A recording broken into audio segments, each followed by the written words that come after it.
I'm going to call this meeting of the Westwood Finance and Warrant Commission to order at 7:01. I'll grant permission for the Westwood Media Center to live stream and record the meeting. Is there anyone else that wishes to record this meeting? See no. So welcome everyone. We will start with the Pledge of Allegiance.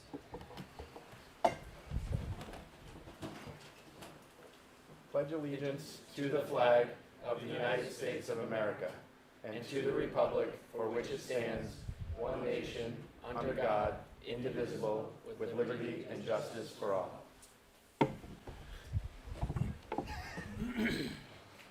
Roll call. Bill Bruce. Here. Mike Gay. Here. Alex Yale. Here. Chris Marks. Here. Chris Pareda. Here. Christine Cannon. George Laham. Here.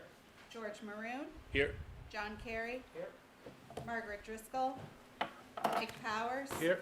Ryan Sturma. Here. Seth Fredrickson. Here. Susan Flanagan Cahill. Here. Thank you. So we'll get into it here in a second.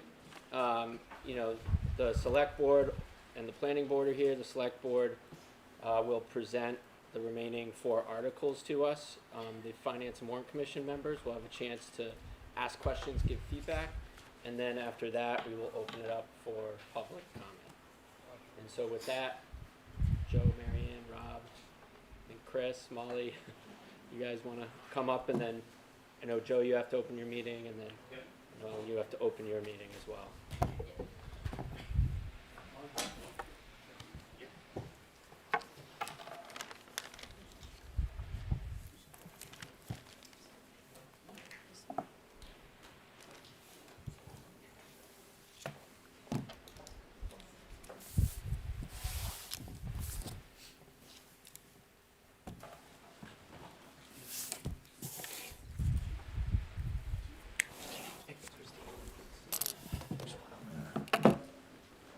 Christine, there's one here. There's one here if you want.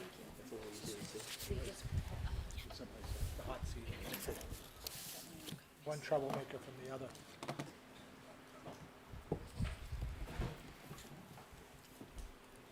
All right, we ready? I have a motion to open the select board meeting, please. So moved. Second. All in favor, please say aye. Aye. Opposed, motion carries. Do you want- Right, at this time I'd like to call to order the April 28th meeting of the planning board. Let the record show members present are Josh Gates, Kate Lee, and myself, Helen Rollins. I think we'll wait to reopen our public hearing until, thank you. Yep. Got it.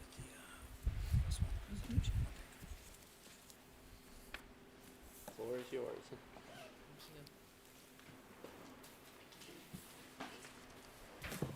Oh, this is the clicker, okay. Well, thank you very much. I'd like to start with the FS1 presentation this evening, and I'll get started. What we hope to go over is the public safety facilities background, deficiencies with the current facility, proposed building design, project costs, final bid, tax impact, and the cost of doing nothing. Thank you for the invitation this evening. We're here to provide the public on Fire Station 1 project initiative and vital importance to ongoing safety, as well as being of more than 16,000 residents in the town of Westwood. The project represents culmination over decades of focused work addressing our town's aging public safety infrastructure. As a select board, it is our responsibility to ensure the safety of Westwood residents, the dedicated men and women who serve our community as first responders. We take that responsibility seriously, and we do so in the manner that is both effective and fiscally responsible. Tonight's presentation is a continuation of that commitment, which started many years ago. This is your public update. The project is now ready for a debt exclusion vote, and our goal is simple: to give you all the information you need to make an informed decision. We'll review what's been discussed to date, provide an update on developments since January, and walk you through the bidding process and how we arrived at the recommended bidder. So let's dive in. Going the right way. Got it from here. Good evening, Mr. Chair, members of the commission. Thank you very much for having us here tonight. I'm going to start by reviewing the public safety facilities background. You've seen this slide at your meeting in January, so I know this looks familiar to you. To review, in 2013, the deficiencies in our public safety buildings were recognized, and at that time, the town formed a public safety facilities task force. It was comprised of members of the community, elected leaders, town staff, as well as FinCom representation and a consultant hired by the town. That task force worked over many months and reviewed many possibilities with respect to how we could update our facilities and make sure they were fully operational. They looked at many, many possibilities. They narrowed it down to, I believe, 17 possibilities. They considered sites that were owned by the town, some sites that were not owned by the town. They considered combining the police and fire departments, and they also considered increasing the number of fire stations that we have. The foundational work that was done in 2013 was strategic work, which is foundational to the project we're talking about tonight. And so from that task force, a phased-in approach of priorities was established, which was to first do Fire Station 2, to accommodate the University Station project coming online and to address needs in Islington, then to rebuild our police station, followed by Fire Station 1. And as you know, Fire Station 2 in Islington and the police station were both built within 2.5, meaning that a debt exclusion was not necessary, an override was not necessary. Action on Fire Station 1 was put on hold to address the elementary school project, which we did as a town. And of note, the last debt exemption approved by the town for a municipal project was the main library back in 2010. So here is the timeline. You've seen this before. Again, the Public Safety Task Force kicked off in 2013. You can see here the timeline for the approval of FS2, as well as the police station, and then Pine Hill in 2021. This timeline, again, should look familiar. We've reviewed it before, but it's important to revisit because questions keep coming up about why we can't wait to address Fire Station 1, and also questions about why haven't we addressed it sooner. And I think this presentation hopefully will put that into context. So as you can see, it's been well over a decade since the needs for replacing FS1 was first identified, and our being here tonight is the culmination of a very thoughtful, strategic process. Over the years, as you know, the town has taken interim steps to maintain FS1, but those fixes were never intended to be permanent solutions, and time is running out on those temporary fixes.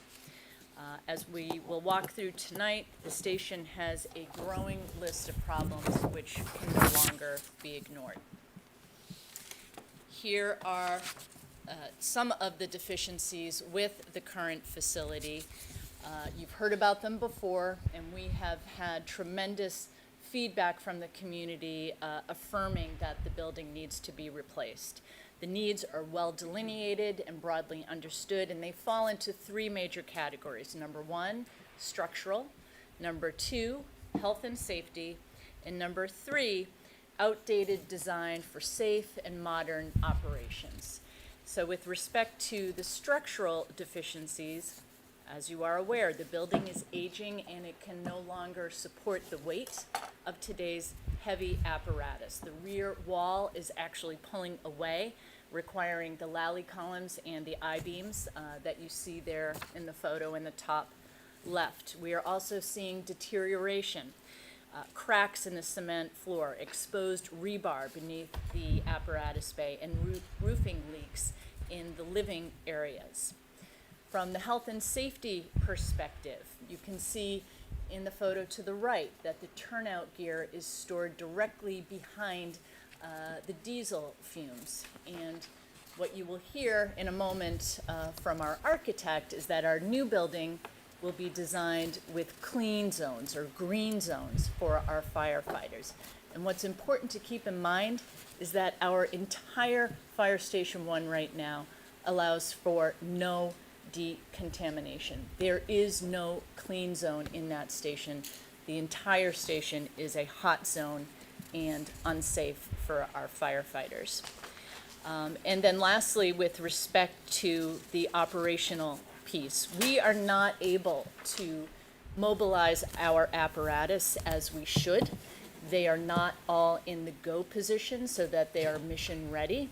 And in fact, we have 3 apparatus which are designed to respond from the back of the building. So they need to go out of the back parking lot, onto Hillcrest Place, left onto Windsor before they even get onto High Street to respond in an emergency. That is compromising our safety and our operations, and it underscores why the replacement of the station is so critical. Also important to keep in mind that the station currently fails to meet regulatory and code requirements with respect to safety and accessibility at the state and federal levels. And I think it's important to point out that we're not just talking about bureaucratic requirements. We're talking about requirements for keeping our people safe that we no longer meet and we need to as a community. As I mentioned, the building is insufficiently sized. It's vastly undersized to meet our needs. The current building was sized for 4 firefighters who were all male at the time. Now there are 7 full-time firefighters, both men and women, who need to share the space, in addition to 5 administrative personnel who work in the building during business hours, with the need for expansion of the staff during times of emergency. You have heard that if there is a storm or some other impending emergency, the chief is going to call in extra staff, which is why the room that we have now is incredibly inadequate, because we've got firefighters who are sleeping on the floor or sleeping in chairs during an emergency shift.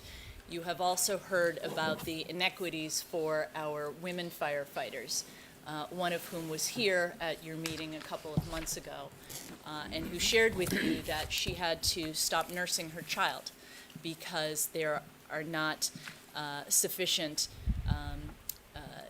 space for her to do that. And that needs to change. We need to have a structure that is equitable for both male and female firefighters. So then and now. Here we have a slide comparing 1948, when the station was built, population 5,837, to 1975, when the building was last renovated, population 13,970, to today, population 16,266. And what is also very salient about this slides is the growth in the number of calls. From 1948, 98 calls a year, to 1,165 in 1975, to over 4,000 calls a year today. The greater population density in Westwood, the increase in our commercial development, and the more complex emergency response environment all require that we have a station which will meet our needs today and well into the future. So with that, I would now like to turn this over to Don Walter, Principal Architect at Doran Whittier. Thank you, Don. Great. Thanks, Marianne. Good evening, everyone. Thanks for allowing us to present again this evening. We've actually had the pleasure of working with the town on those previous studies also. Both the physical, looking at the physical needs, the programmatic needs, and the response times response time analysis, which led to right back to the location that we're at tonight and today with this design. And as has been pointed out by Mary Ann, there are tremendous deficiencies in this facility. The deficiencies are there because of time. It's not because of lack of maintenance or working on trying to care for a building. It's basically served its useful purpose. So that's why, after we went through all the design initiatives, it was determined that a new facility was the best solution for Fire Station 1. And as you can see up here, and Mary Ann mentioned, the size of the building is about 2.5 times what's there now because it's so space deficient. We can talk about in the next slide how we got through that process.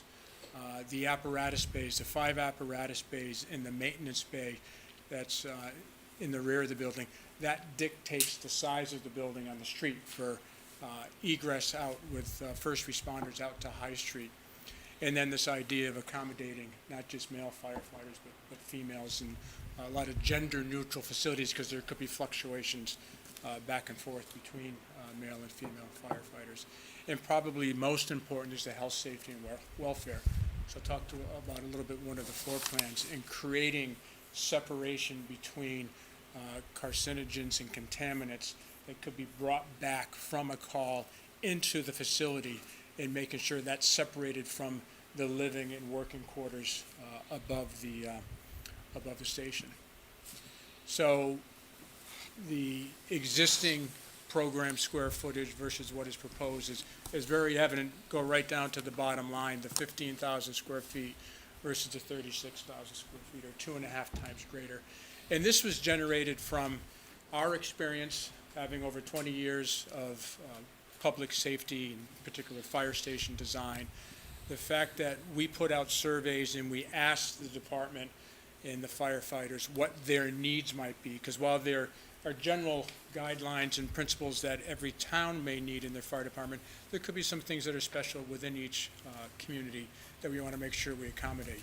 So that led to a discussion back and forth of those program needs and whittling it down to what the needs are, not just the desires or the wants or we wish we could have. But this represents the needs of the community here in Westwood as it relates to the program space and the square footage, which quite frankly dictates the size and the cost of the building. So to take you through the design quickly again, because we know you've seen this before, I think it's important to point out that these, the site plan in particular, the building imagery, while we've worked with the select board, we've worked with the fire department, we've worked with the fire station working group, we've also gone before the planning board and the ZBA for approvals, which have been met.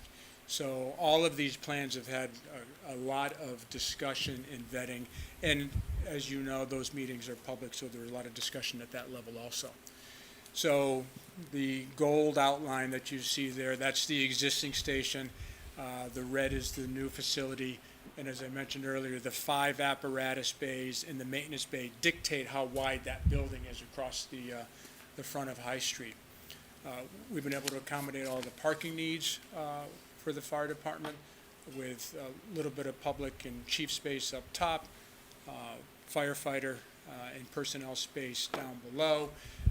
We've been very judicious about planting around the site to create screening from the neighborhood on all sides, and we've been able to accommodate generator, dumpster, and transformer on this site. So, and stormwater. So very important too.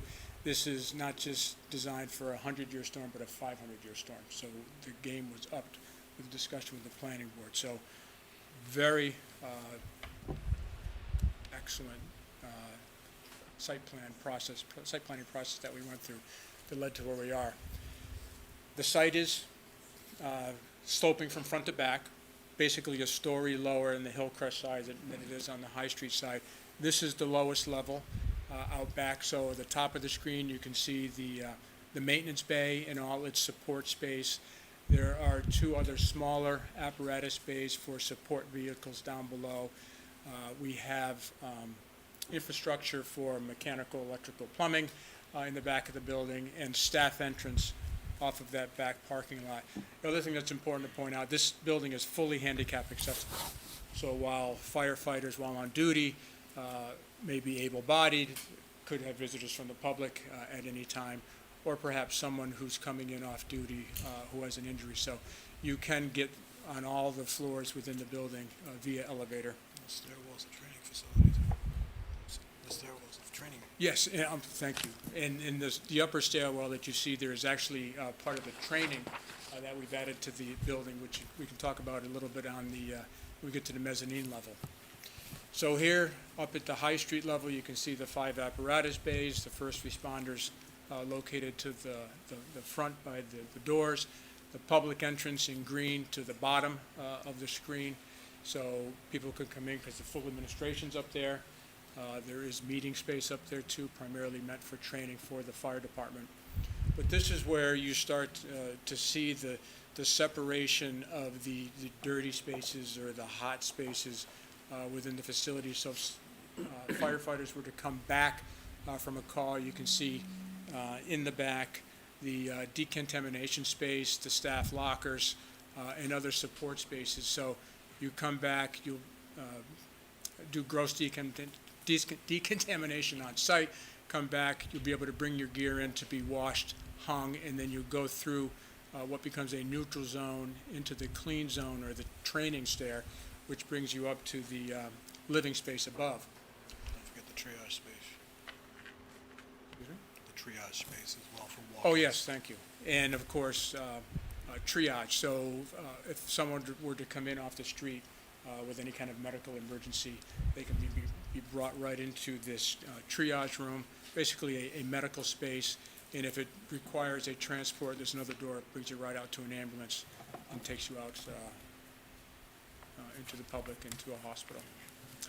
And then this is a mezzanine level. So between the apparatus bay floor and the living space above, there's almost 22 feet of floor-to-floor height because of the height of the apparatus. So we didn't make the building taller to accommodate the mezzanine. The mezzanine became found space because of that height. And with that becomes storage and infrastructure space, but maybe more importantly, training space up there too to do confined space training, highline training. It's off of this training stair, so you can imagine a lot of activity happening up here on a daily basis. Firefighters are training constantly while they're on duty, and some firefighters will come in while off duty. So this facility becomes more than just a place where you live and work and go out and answer calls. You are training on a regular basis while you're in here. And then lastly, when we get to the second floor, this is the administrative space where the public may come into the facility.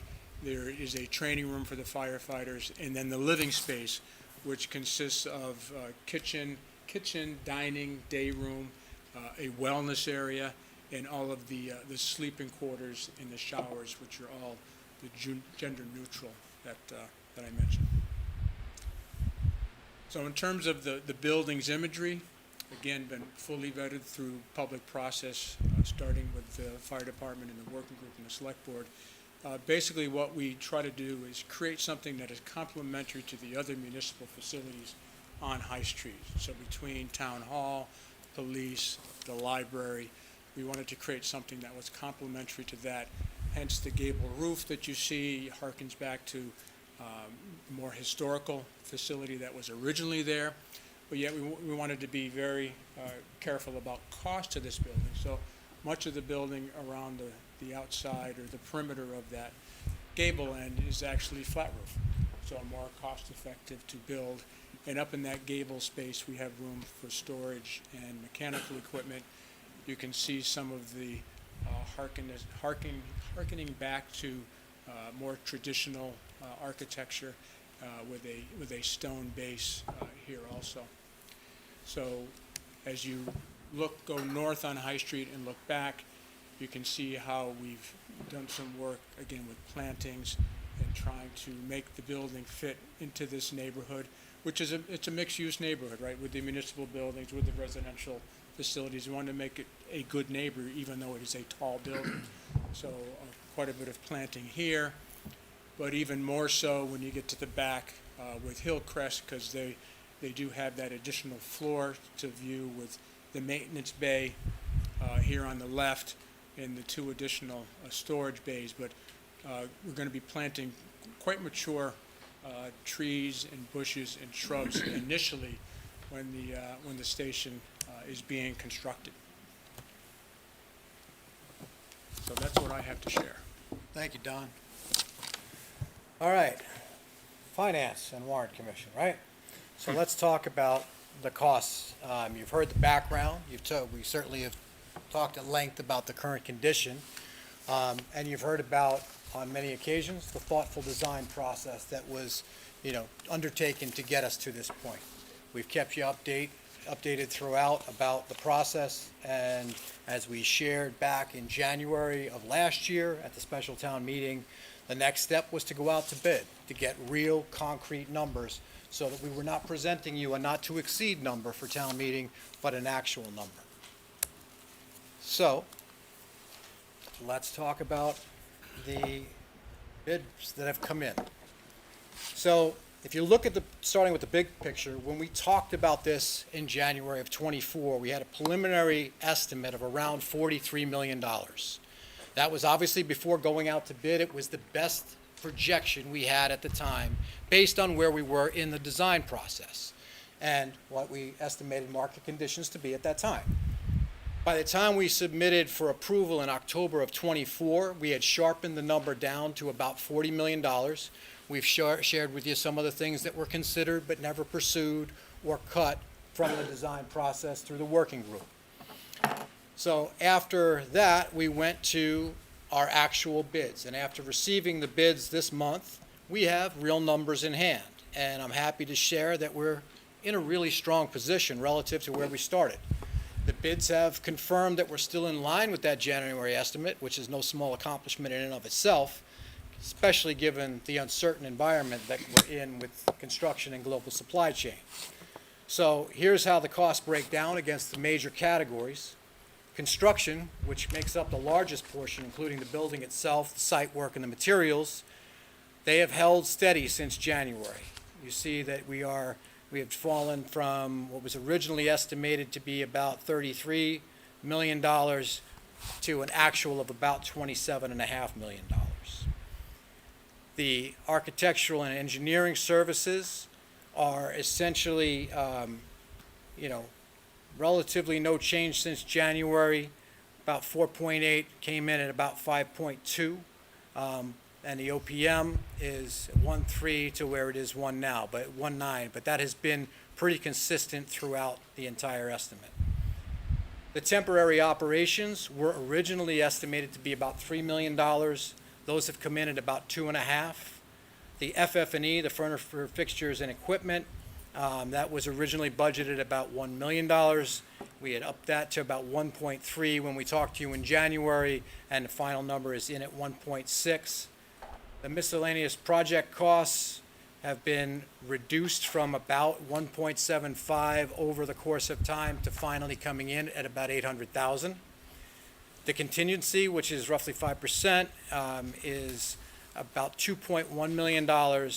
So for a subtotal of 41.6, but you take out of that the 3.5 that had already been allocated for the design, and we are at a final number of $38.1 million, so below our originally estimated $40 million.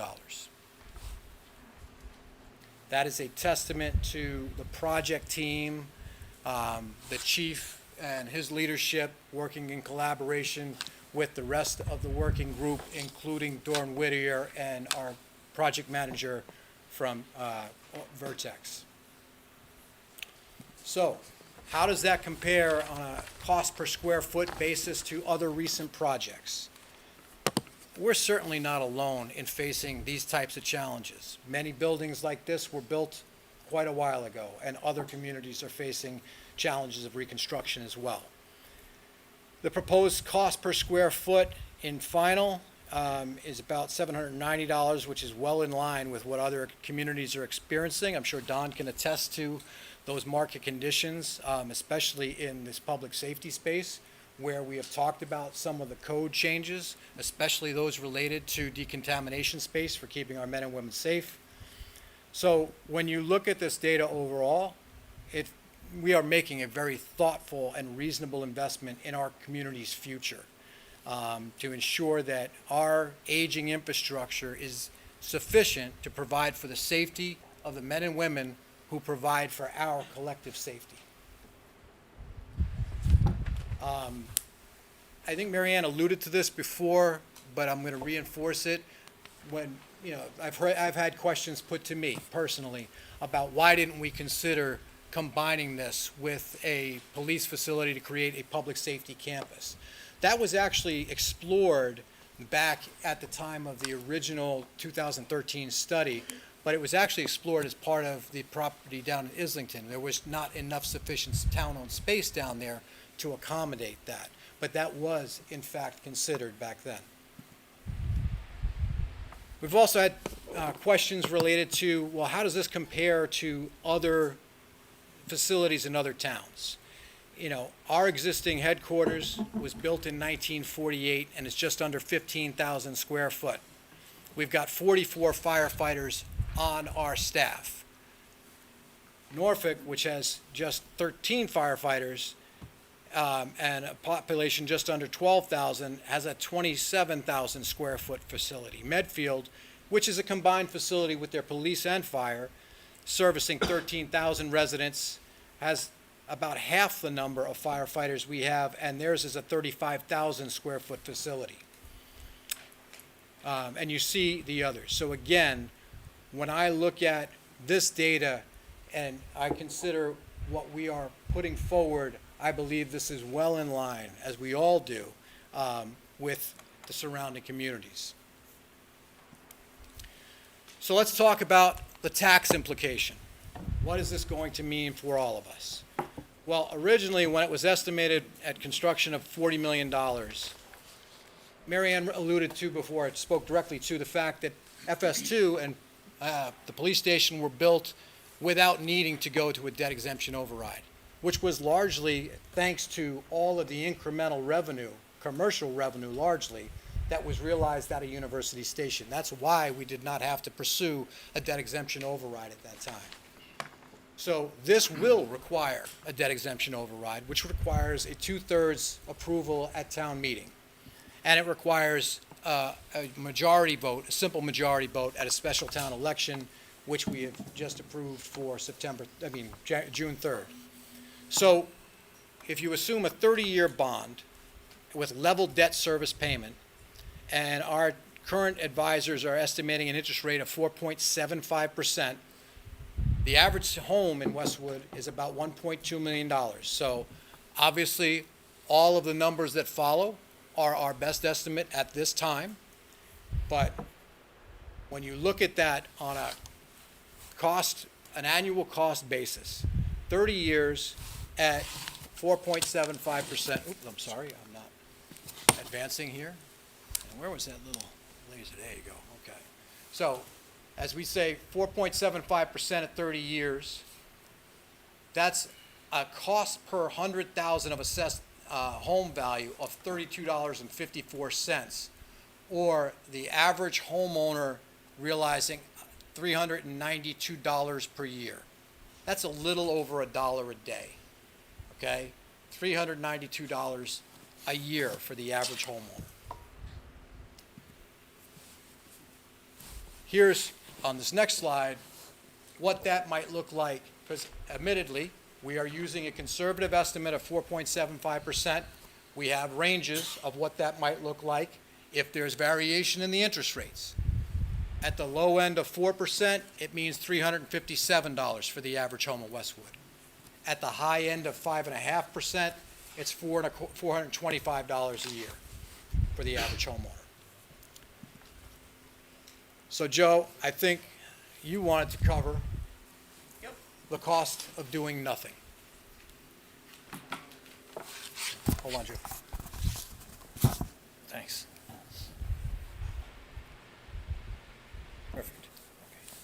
There are four major areas of concern in the existing facility. I think many of you are familiar with those. There's the structural integrity of the apparatus floor, which is crumbling away.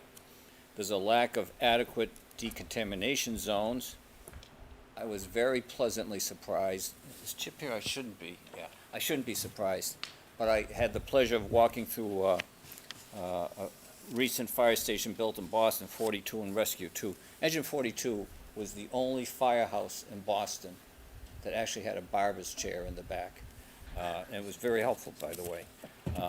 But as I walked through, it was this very similar layout to what you've seen tonight. The decontamination zone, which is very, very important. And I also saw the training areas that they have, which I was very impressed with, because, Mike, as you know, they've got Moon Island that they go out to regularly, but they also have training within the station as well. And we're looking for that in this station as well. There's inadequate dorm space for a gender-diverse workforce, and there's the issue of the mission readiness. If this project doesn't move forward, there are still needs that need to be addressed. Option one, the town could move forward with temporary operations at the American Legion.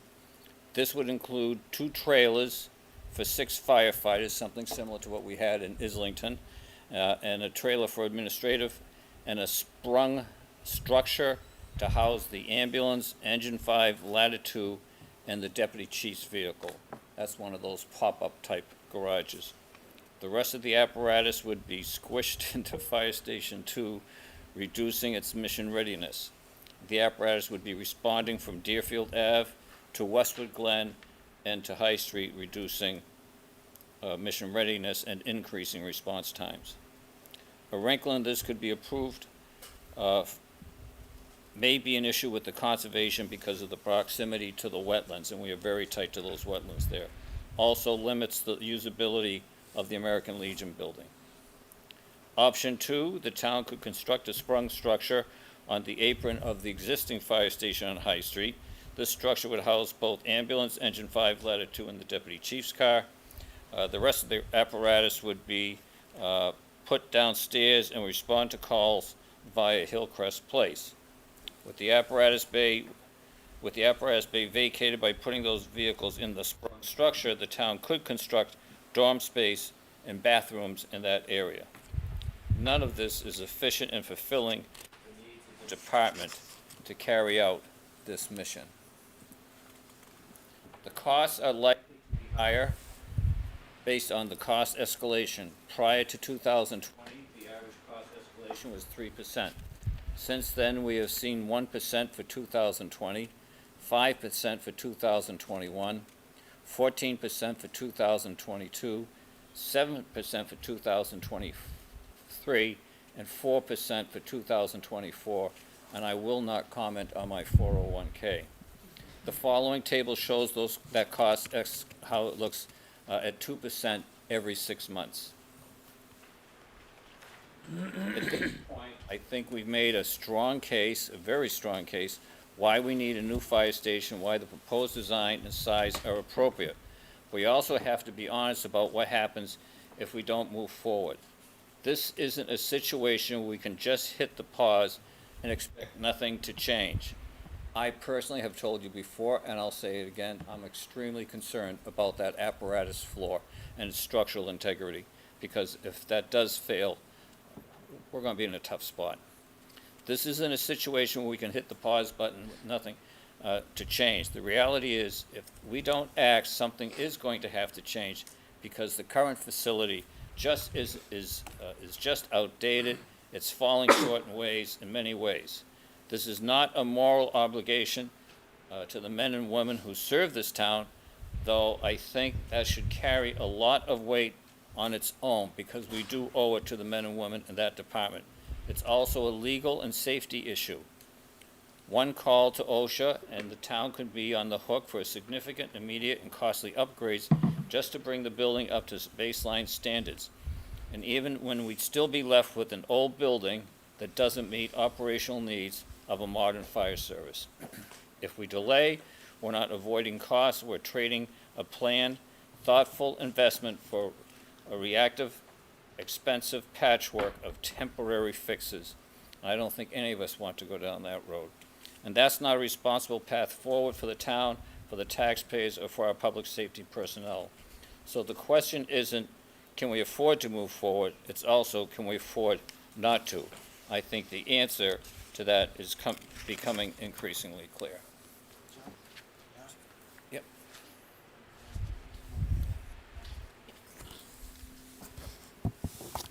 All right, so we've had many questions, each of us. People asking out of a, sense of tax exhaustion, why now? I think we've laid out why now. We have, why do we have to do this so quickly on the heels of Pine Hill? Well, the reality is we identified these deficiencies a dozen years ago. We put a temporary solution in place that is no longer adequate. We pressed pause on the third leg of the stool of that public safety initiative, a number of years ago. Well, I'll remind everybody that these men and women right back here, they never press pause when they're called. They never hesitate to answer our call when we're in a time of need. It's time for us to answer their call. Thank you.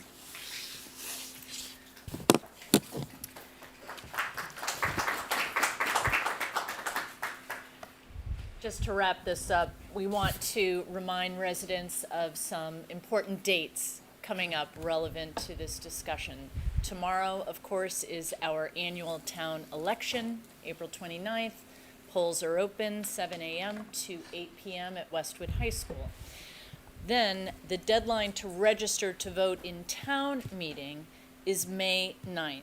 You can register to vote for town meeting in person at the town clerk's office by 5 p.m. on May 9th or online until 11:59 p.m. on May 9th. Annual town meeting itself is May 19th.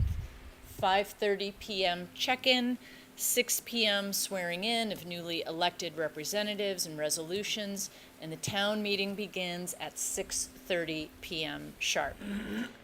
Early voting for the special election on June 3rd will be held on May 21st and May 22nd. Early voting on May 21st, I'm told, will take place from 8 a.m. until 8 p.m. And again, the special town election will be on June 3rd. That concludes our presentation on FS1, and we are now open for questions. Thank you very much. Thank you. Questions? So we're going to open it up to FinCom questions.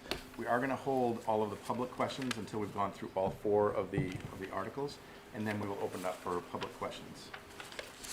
FinCom.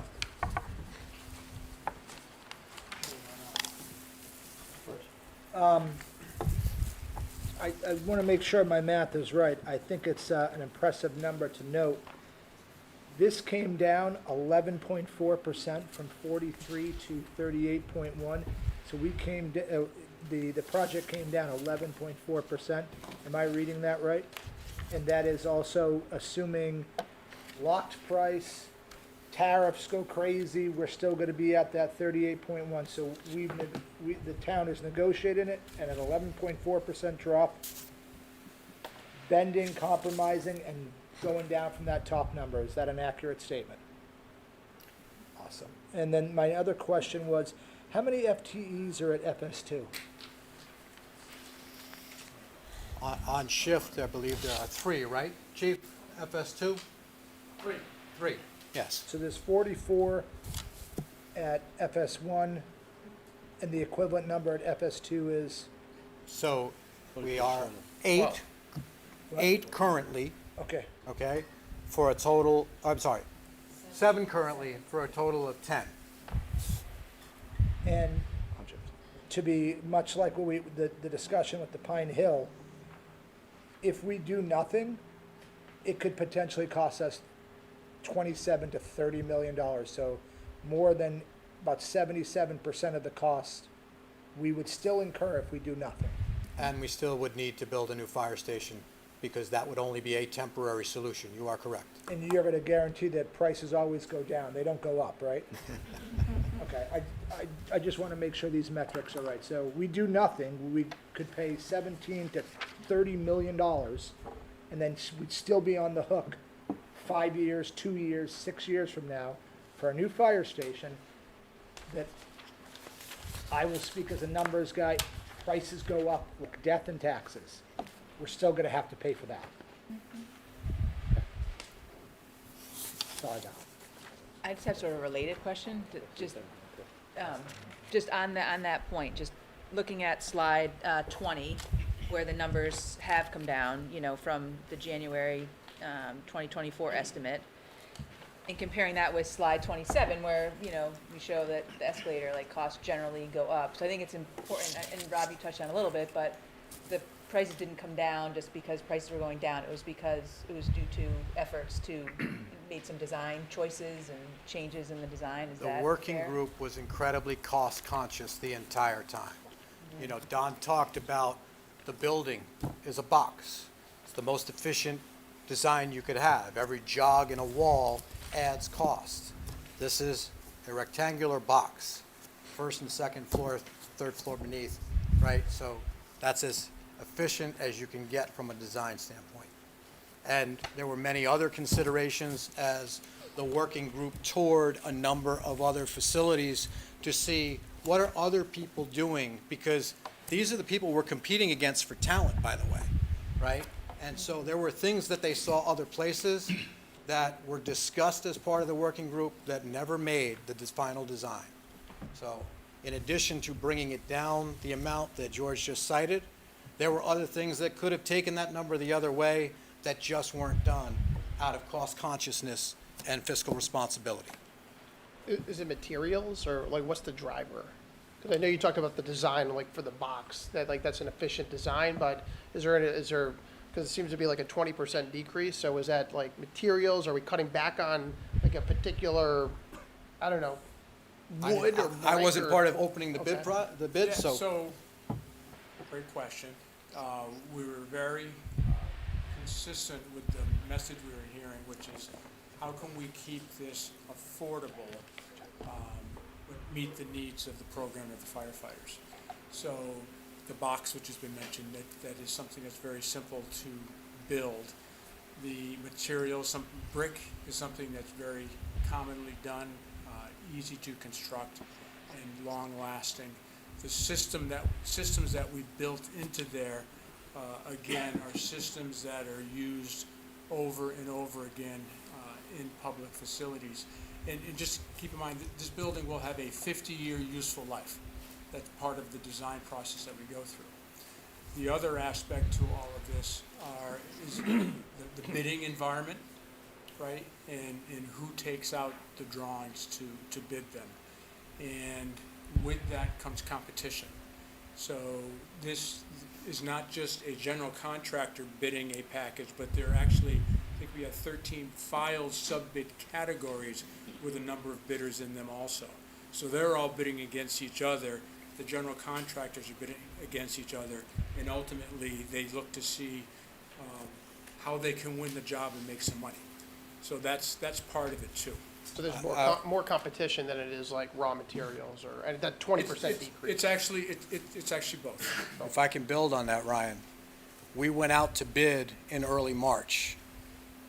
We've seen what's happened in the global trade market since then and what's happened in markets in general, right? So part of what's driving that competition that Don is talking about is, what do you think the pipeline is going to look like going forward given that level of uncertainty? We got this in, people are looking at this as, this is a guaranteed project if we win this. So let's make sure we sharpen our pencils to ensure that we win it. So we are, in a strange way, a beneficiary of timing. Let me follow up on something that George said and was just talked about. So we have an actual bid in hand, and if town meeting approves the borrowing and the town electorate approves exempting that debt, and we can sign this on June 4th. Everyone's shaking their head in the affirmative, so I assume that that's the answer. Okay. I find it hard to believe that a bidder in this environment wouldn't try to protect themselves against some of that uncertainty. So is there any contingency for a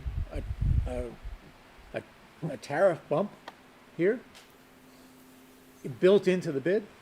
So we do have construction contingency built into this budget. So that would be something if tariffs go up and down, they're here, they're there, they come and go. It's so hard, you can imagine as a bidder, Right. to try to protect themselves against tariffs that they don't even know are gonna be there. So that's why there is money in the budget which could help mitigate that.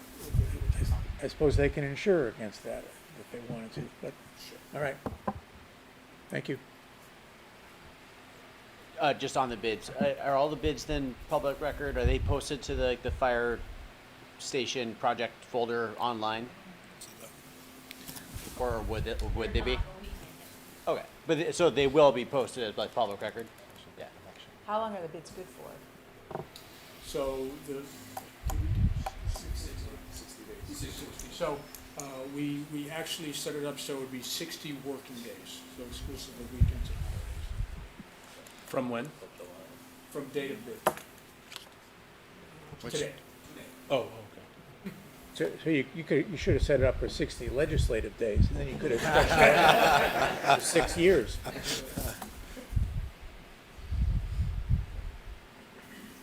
Just a question on financing. Obviously, interest rates are a meaningful aspect here in terms of taxpayers and what that payment is. I mean, I think it's like a range of $70 per year between the 4% and the 5.5%. Do we have the option, is a Stephanie question, to refinance if interest rates come down meaningfully in 5 years? I just don't know how that works for a town project like this. Stephanie, are you here? You can answer. Okay. Yes, and the town has done that in the past. It is an option. And then, sorry, and then obviously, at the time we go out to bid, there's always the option of evaluating with our financial advisors, do we go short-term for a while until rates settle down at that time? Do we go long-term right away because maybe they're dropping and we want to lock it in? So we'll look at all of that as an option, yes.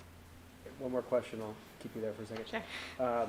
We always talk about the use of free cash in the town as we don't use it to fund recurring revenue expenses. Obviously, this is not a recurring revenue expense in the same fashion of something like snow removal or salaries.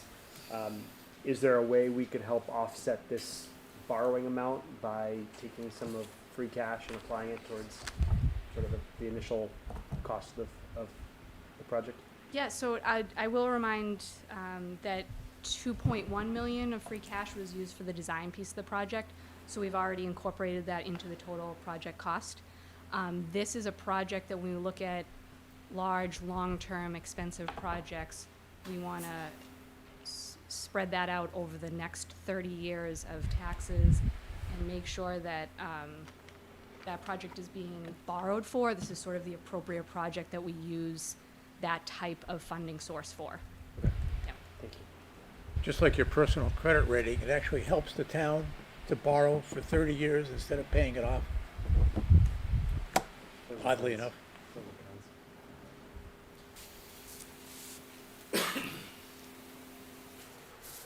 How do these construction fees and these architecture fees, sorry, maybe not construction, I apologize, architecture and engineering services, how do those compare to FS2?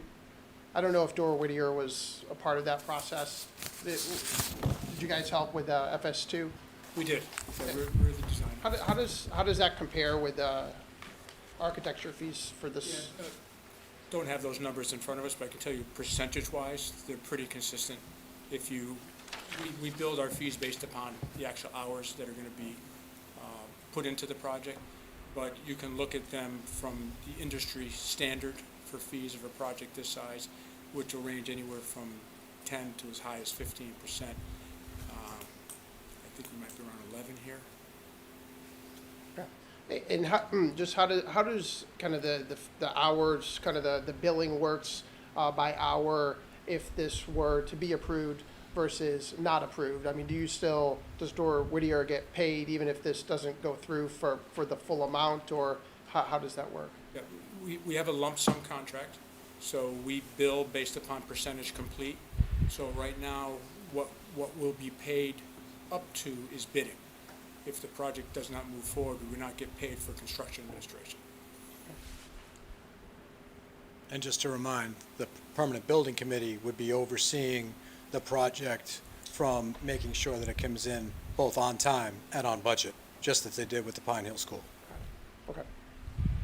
So on that same tone with the architectural engineering services, I noticed those increased about 15% over the course of the project from some of the initial estimates, but the cost of the project has gone down. So kind of what's the driver of that So increase? there's a difference between our basic services, which it consists of the architecture, civil, structural, mechanical, electrical, plumbing, fire protection, cost estimating. Those are all part of our basic services. And then there are additional services for the survey work, the geotechnical analysis, all the permitting time that was spent. So all of those are considered additional services. So there were some of those that were added from what was incurred or thought to be initially to raise that price. But the basic services did not change. For example, if you watched any of the lengthy discussions we had with our colleagues on the planning board, those were very, very long meetings that drove some of that. Got it. And one more question. So 38.1 is the worst case scenario, but there's a contingency budget of 2.1 million. So is the best case scenario 36? Or what's the realism of using all of the contingency? I suppose you could look at it that way. Or what do Yeah. you typically see in these projects? Do we Yeah, use all what's the interesting is, contingency with construction contingencies, what we've experienced with our projects on what we consider the unforeseen conditions, or the design oopses, because there's no such thing as a perfect set of documents, generally range anywhere from 1% to 3%. The design oopses are typically less than 1%. So we generally give money back at the end of the project on that. And let's not talk about it all in the context of design oopses, right? There No, are but- other things that sometimes are a factor, asbestos mitigation when we were taking down the old Right. Hanlon School Which would was be- one that was a barrier. Right, which would be an unforeseen condition. Yep. Yeah. Thank you. Can anybody speak to the former or current legal action taken by the abutting neighborhood and where that is or isn't with respect to this project? So we're going to be talking about that a bit in the context of the further articles, but we are still hopeful that that matter will be resolved, and we are actively working toward that. Thank you. I don't know if you want to say. Did you guys get that back there? I will say that again. We are still hopeful that we will be able to resolve that matter, and we are actively working toward it.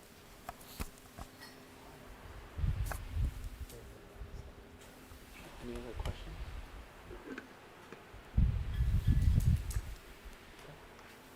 I have a question centered around how we selected some of the towns that, like the facility comparisons, I think on slide 21 and 22.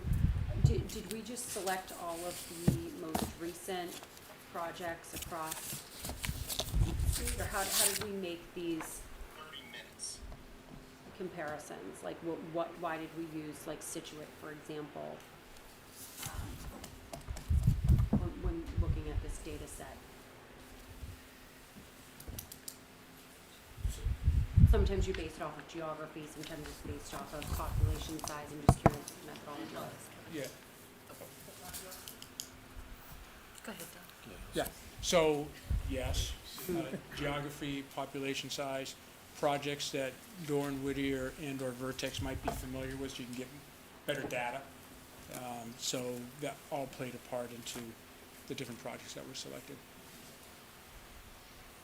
And then there's an asterisk here on the construction cost, and it notes escalated to December of 2023. Is that supposed to be discounted to 2023, or are these like, are these sort of levels set to be a 2023 number? If they were done before that time, then it was escalated based upon what we were seeing in the construction market over all those years, to bring it up to appear to be more current dollars with what we're seeing today.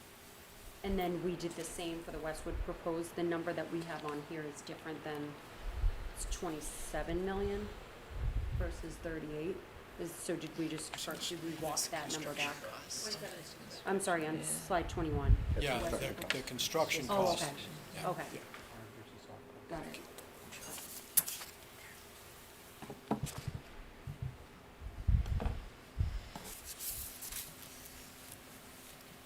Any other questions? So let's go through Warrant Article 11, because it's all tied together, and then after that, we'll ask more questions, then we'll open up for public comment around this stuff, and then go to the other two planning board articles. So just to be clear, we're changing what I had said originally, that we're gonna wait till the end. We're gonna go through these two articles, we're gonna open it up for public conversation for a lot of the firefighters that joined us here, and then we'll move to the other two articles that aren't fire FS1 related.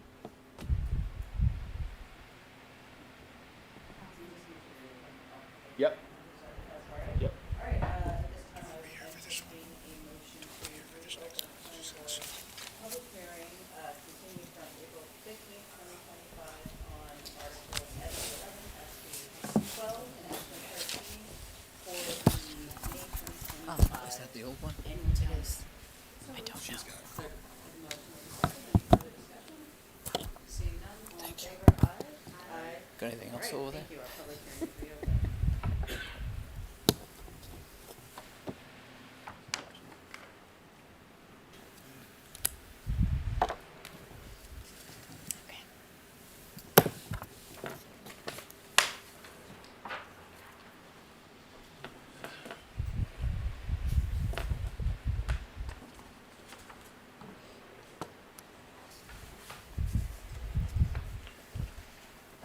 There are many key challenges in the Fire Station 1 project.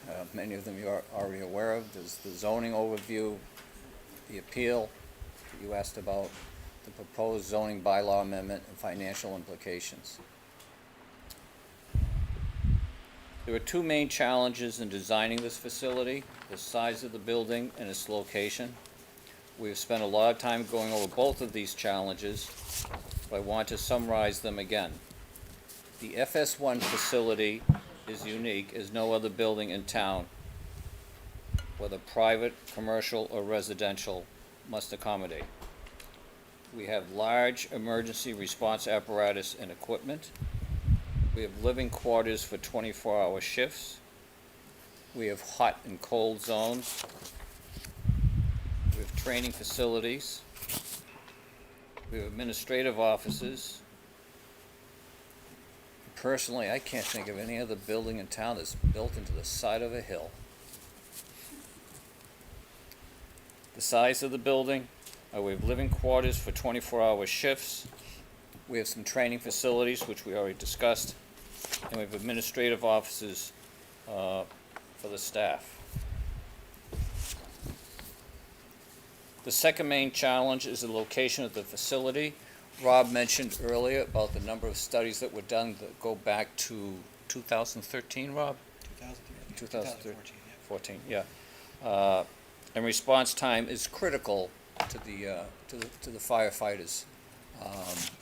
We looked at several different locations. One is the renovating the current station on the side of a hill, the town-owned High Street site, which there was some access issues, town hall and police station site, new construction at an existing fire station, or the Deerfield School. The feasibility study confirmed that maintaining a facility around the current High Street location is essential for emergency response time. However, with a designated response zone, few parcels of land can accommodate the station's programmatic needs while adhering to existing zoning regulations. When making the decision on the main station, where the main station should be located. Access directly onto High Street was paramount, given the importance of minimizing response time. After careful consideration, all of these options, new construction on the existing site, was determined to be the most cost-effective way to provide the best public service to the community. Who's taking next?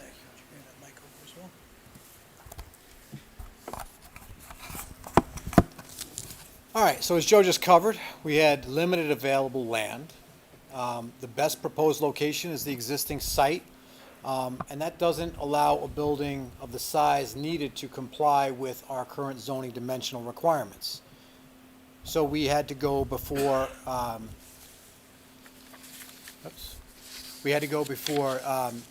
the planning board. We went before the Conservation Commission and ultimately the Zoning Board of Appeals. This building as proposed needed 7 variances. It needed a setback to the yards on the north and the south. It needed a variance with respect to the maximum building coverage, impervious surfaces, the max height, and parking setbacks in both the front and the rear. But if we rebuilt the existing building as it is today, brick by brick, that would need 5 of those 7 variances. It would still need the yard setbacks to the north and the south. It would need the impervious surface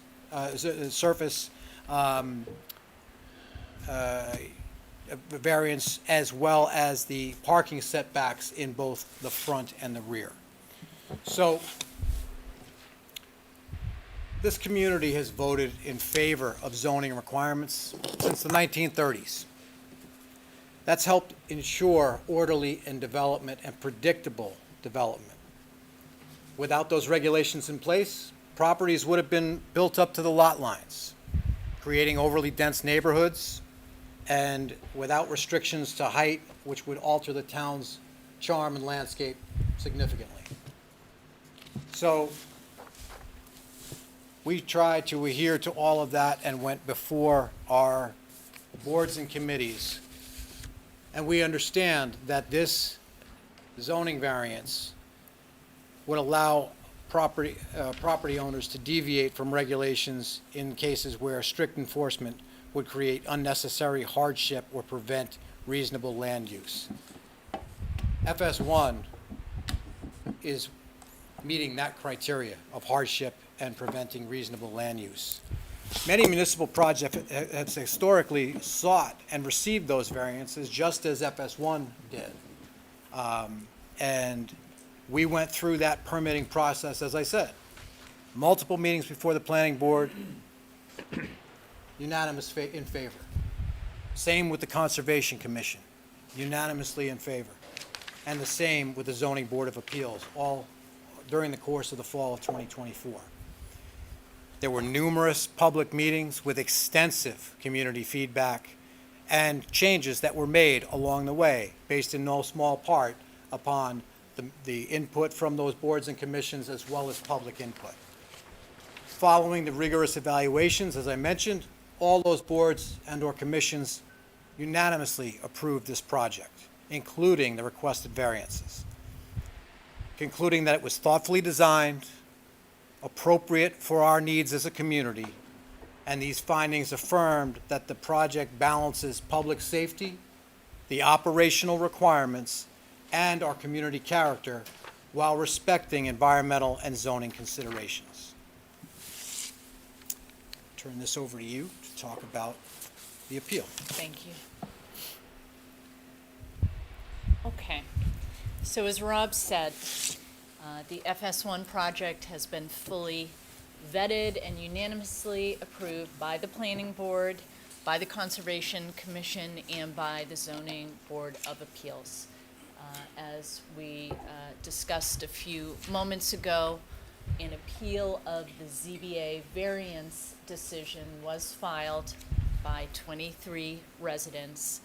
The negotiations between the town and those abutters are ongoing. We are very hopeful the case will be resolved, and we are actively working toward that. town has taken a number of steps to try to settle that case thus far. We contemplated shrinking the building, which is something that we have heard, and we looked at that carefully, and in working with the fire department and the working group, it just was not possible to do that because to do so would compromise our public safety needs. We looked at procuring an easement through a neighboring property to allow for more access to the fire department property. The owners were not interested in doing that. We looked at purchasing a neighboring property, and again, that was not possible. And so what you have here before you tonight is this proposed zoning bylaw. To not move forward now with this project, as you have heard, would be to incur very significant escalation costs at great risk to the town. This is not our preferred option. It is not something that we proposed initially. As you know, it's something we proposed somewhat late in the season, but because this is a critically important project. So the proposed zoning bylaw we're here to discuss is to see, actually I'm going to go right to the language here, is an exemption for municipal public safety facilities from all provisions of zoning bylaws except for the provisions of Section 7.3, which is the environmental impact and design review. And as you can see in the language in red on the bottom, it provides that municipal public safety facilities owned or operated by the town, which are, I'm summarizing here, which are used by emergency response services providers, which means police and fire, will be exempt. That is the definition of municipal public safety facilities. So, the question is, which facilities would be impacted by this exemption? The three that you see before you are Islington Fire Station or Fire Station 2, built in 2016, the police station built in 2017, and FS1. So this exemption is only going to impact our three municipal safety buildings, two of which are basically brand new and will not need work to be rebuilt for at least 50 years. This exemption is pertaining to FS1. Folks have asked the question, could this set a precedent for other municipal buildings or school facilities? In order to change zoning as to school buildings or any other municipal buildings, any zoning bylaw would need to go through this same process and would need to go through town meeting. So it's not something that would be put forth by just the planning board or the select board. It would need to be voted upon by town meeting. We're not looking to do anything other than get FS1 done. Again, the proposed zoning bylaw still would require public safety buildings to go before the planning board through the EIDR process and still require public safety building projects to go before the Conservation Commission, even with this zoning bylaw going forward. So the bylaw provides an efficient, cost-effective means of constructing critical public safety buildings, ensuring that public safety buildings can be built without zoning appeals, and at the same time aligning with the thoughtful design and rigorous process of our planning board that municipal projects already undergo. And as a practical matter, is not going to impact any other public safety building for likely 50 years in Westwood. And with that, I will turn it over to Joe. I was really enjoying that. Well done. Let's see.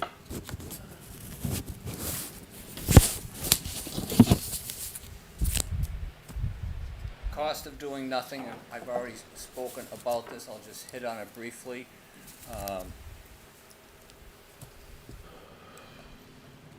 If we do nothing, the cost could be $16 to $30 million and would not fulfill the needs of the department. Those are the two cost breakdowns that you see there.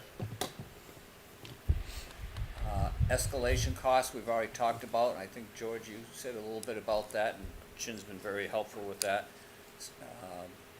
It's expensive to do nothing. Can we afford to do this? Can we afford not to do this? I want to reiterate, if we delay, we're not avoiding costs. We're trading a planned, thoughtful investment for a reactive, expensive patchwork of temporary fixes. The question isn't just, can we afford to move forward? It's also, can we afford not to?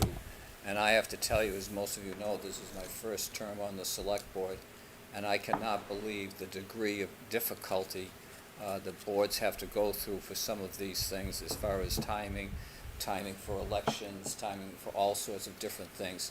We really had a threaded needle on this, and my colleagues and others worked very, very hard on this, and we're proud of this. I'm done.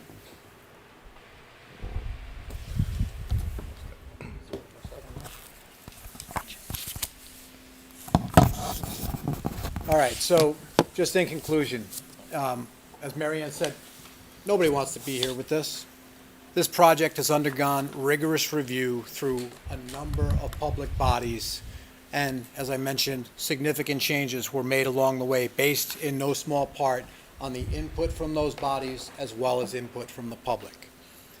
Ultimately, each of those boards and commissions gave their unanimous support for this project to go forward.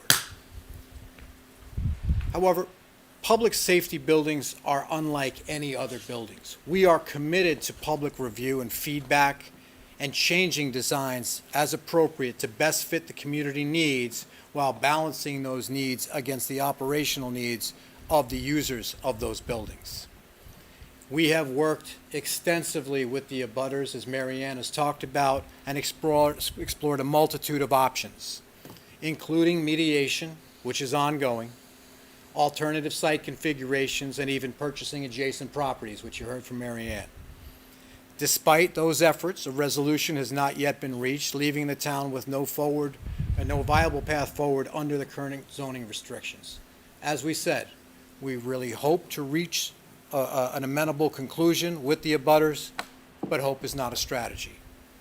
So we are looking to ensure that we benefit all 16,000 residents from a public safety standpoint.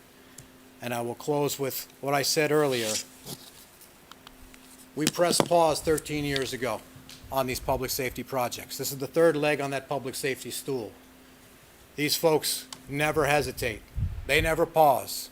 It's time for us to answer their call, and this is an enabling article to help us do so.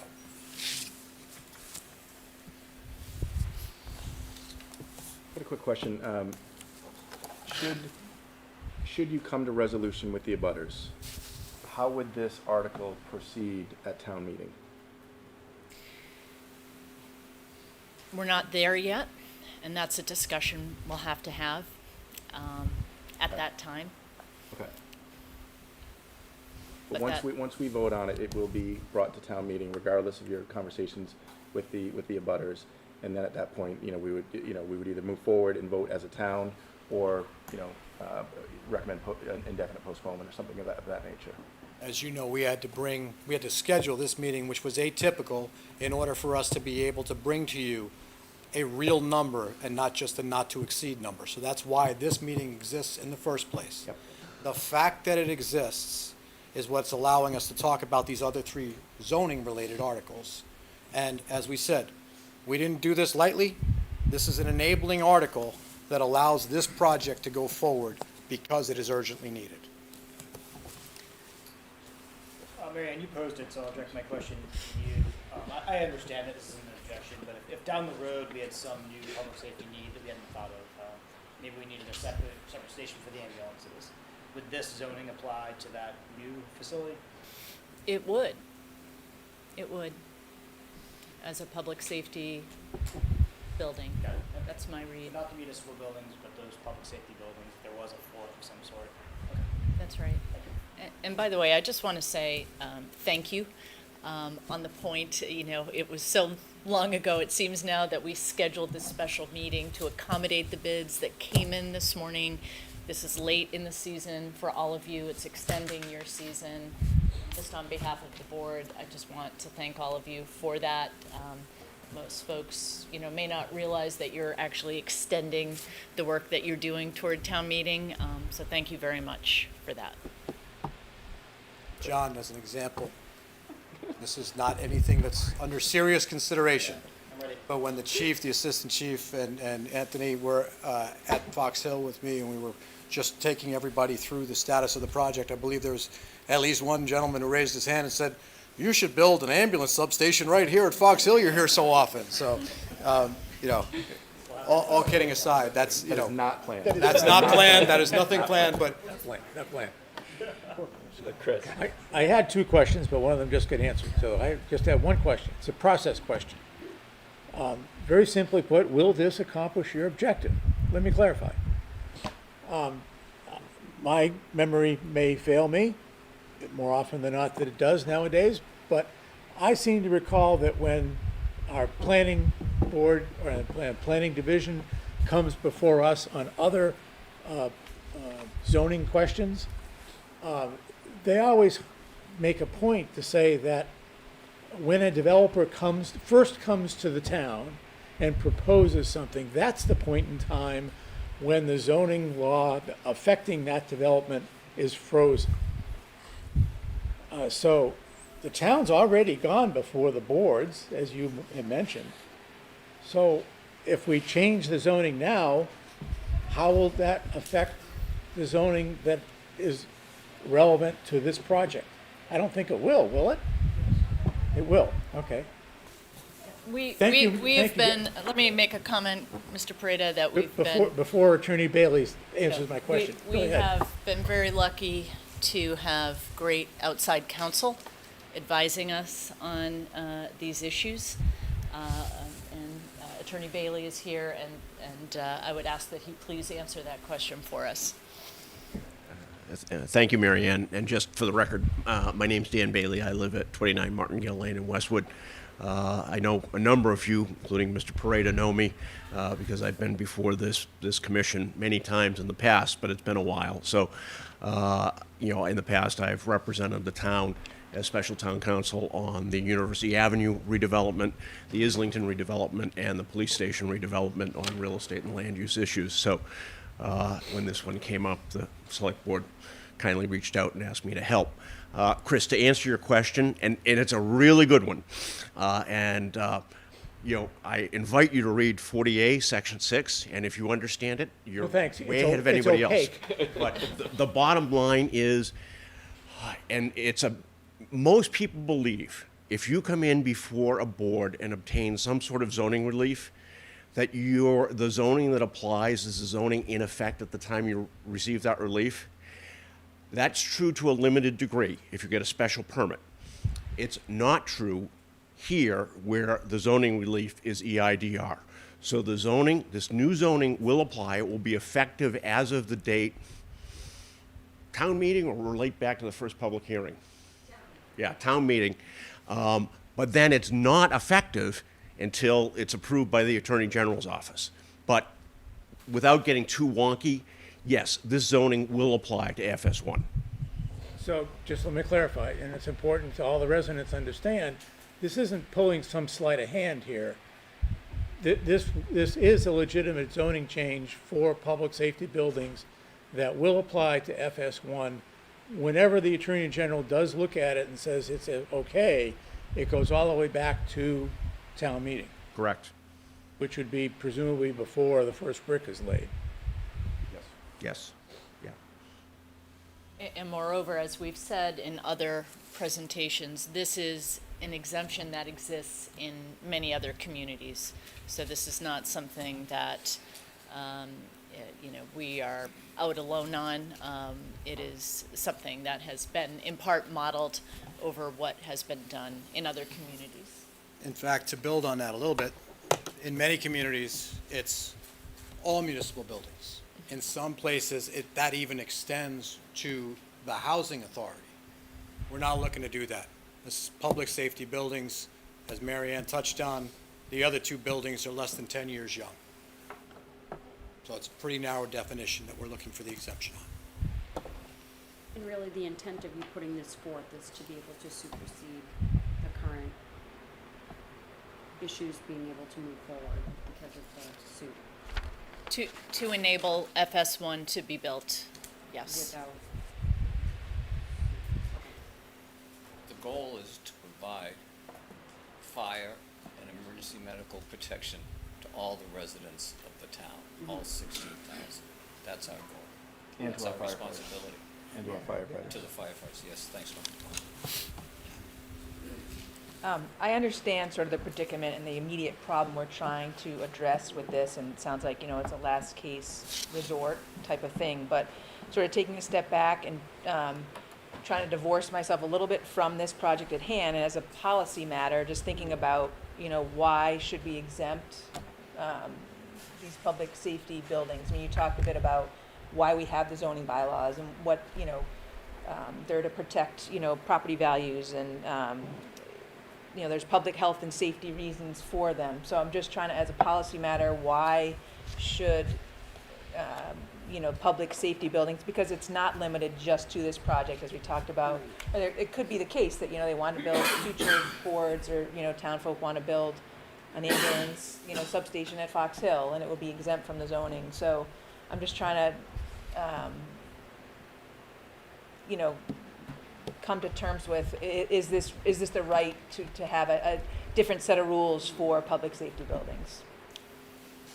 So we went through our process as it exists today and had many of those discussions, including a discussion at the last public hearing with the planning board, and addressed many of those same concerns. And in the eyes of the select board and the planning board, which voted unanimously to support SB 11, this is the right thing to do now, because there's also the fiduciary responsibility that comes along with the cost of not doing anything. We know there are a number of things coming down the road that we're going to need to discuss, and the type of money that would need to be spent for these delays related to this, because remember, we've been through the process, we followed the process to a T and got unanimous approval across the board. So this is an enabling article to allow that to go forward, and we talked about that with the planning board, and they are here having unanimously supported SB 11 going forward.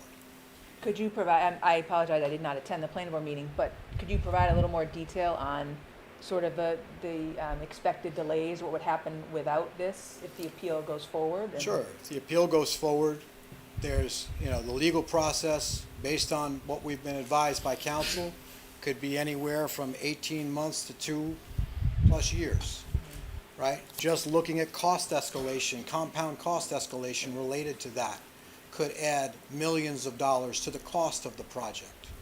You could probably throw another $500,000 on for the legal expenses related to that. And Joe showed ranges of anywhere from $15 to $30 million for a temporary solution if that station were deemed uninhabitable for any reason, that we would have to incur, and we still don't have a brand-new building, which would be subject to all of the cost escalation. So we view this as, yes, it is something we are doing sort of begrudgingly, but hope is not a strategy. We need an enabling article for this to go forward, and this is why this is before you. I'm good, thanks. Follow up on that. Normally, we hear from the planning board. He was skipped before. Okay, Right. you go. Normally, we hear from the planning board directly on a change to a zoning article. There's not that here, so I can understand. Can we at least hear from the planning board? Sure. You want to either come up to the desk or the...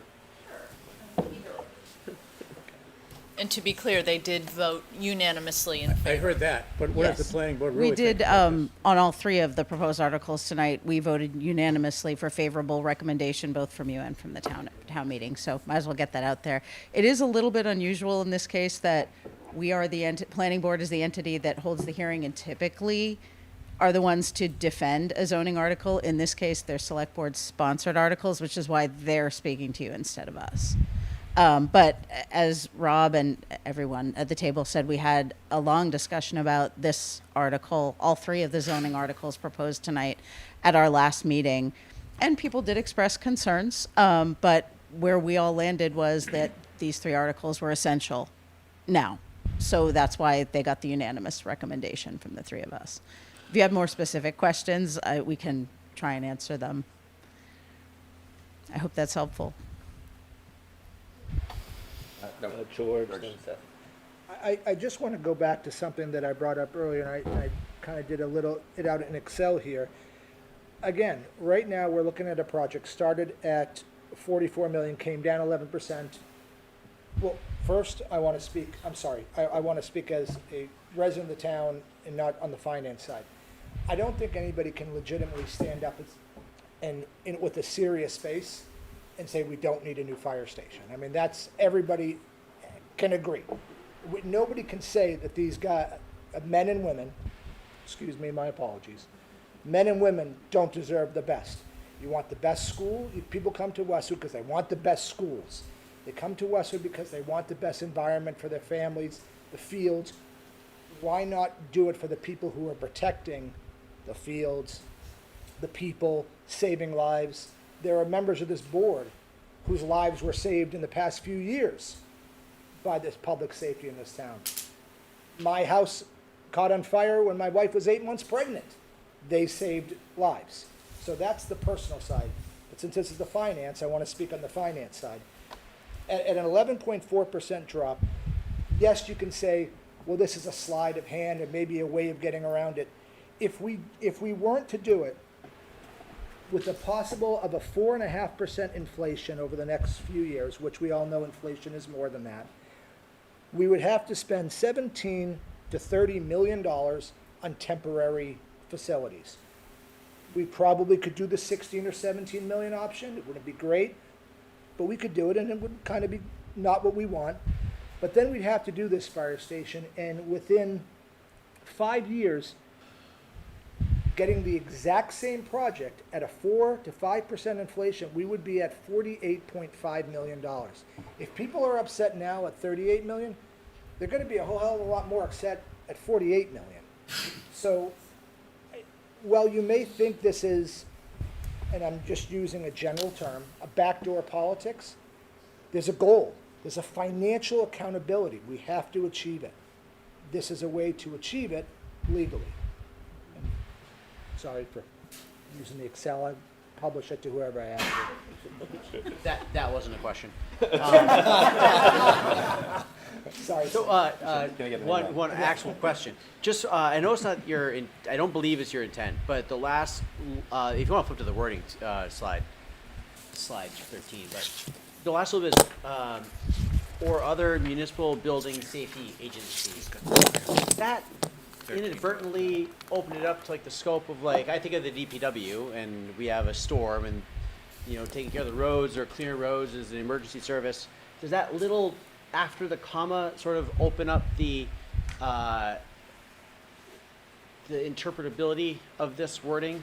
Just When we went before the planning board, we have a letter from special counsel that clarified that that did not include DPW facilities. okay. So that's, I didn't think it was the intent. I just wanted to ask that, just the way it was. Fair worded. question. Okay. Yep. What is the intent with that language then? Police and fire. Which, it says police, fire, emergency medical service. Including but not limited to the police department, fire department, emergency medical service, public safety department, or other municipal public safety agency. In the words of Attorney Bailey, This means No police and lawyers love fire. catch-alls, but I'm just curious. I mean, yes, I was asked to provide an opinion to the select board. I did that in the letter dated April 15th. I apologize, can you speak up? Oh, I'm sorry. Yeah. Not often accused of that. I was asked to provide an opinion on just that subject, whether the DPW could, in fact, fall under this definition, and I provided that opinion in a letter drafted to the chair, dated April 15th, saying, no, this is police and fire, and it was intentionally drafted, thinking that it does not include DPW. Because DPW is not an emergency service responder in the same sense as police or fire. It's not public comment time. If you can't control yourself, there's a door. So just to be clear, the intent and the language expressly is not to include DPW. Okay. Bill, I'd be happy to forward that to you if that'd be helpful. That'd be helpful to get the whole commission. Another planning board member, Kate, has Planning board. Thank you. Kate Nee, planning board member. I just wanted to come back a little bit to tell you a little bit about the environmental impact design review that is part of this. When any project, just to give you some appreciation for why I was supportive of that bylaw change. The planning board does an environmental impact design review. It's very thorough. We look at every piece of any potential project, the plantings, the lighting. So I just wanted to say it's very thorough. It isn't a blanket approval, and that's why I was supportive of the zoning. It's because we still get to look at it. And in fact, to build on that, sorry, Ryan, to build on that, most of the feedback that we received with respect and where the changes came from the design was during those EIDR hearings, or presentations, not hearings. I know you guys, or Marianne, I think you said that you were considering about buying a adjacent property. How would that procedurally work? Would that come to like the finance committee? Would that be open to vote, or how would that decision be made from like a town perspective to buy a property like that? I think it would have to go to town meeting. It would. Okay. It would require a two-thirds vote at town meeting to acquire property. Yep.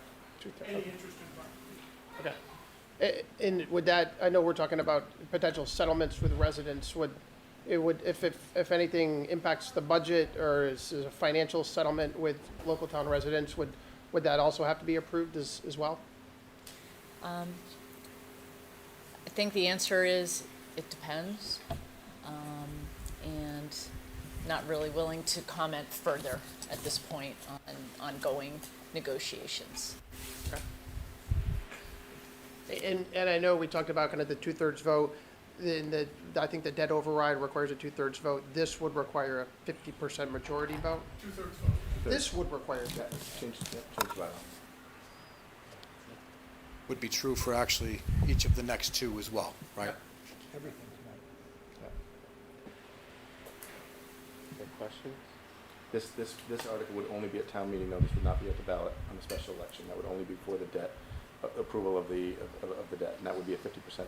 Sorry, could you say that again? So this is going to be a town meeting warrant article, and it requires two-thirds vote. Yeah. This will not be on the special ballot, which would then be carried forward on June 6th. June which 3rd. is- June 3rd, I'm sorry. June 3rd, which is going to then, a 50% vote would have to pass the town ballot to approve the borrowing of the debt. So like there's two steps. Okay, so there's two votes. steps. So, but the This first is a one- two-thirds and the second is the 50%. This particular warrant article, though, Oh, would not be on the interesting. ballot. So once we get by town meeting, if this passes, Yeah. if we have to do this, then this changes our bylaws. And no longer would public safety buildings have to get zoning variances. They still have to go through the EDIR. Any other questions for the group? We will open it up for public comment. I'll remind people that you have to say your name and address. You'll have 2 minutes to speak, so let's keep to the topic at hand, and you speak at the discretion of the chair and vice chair.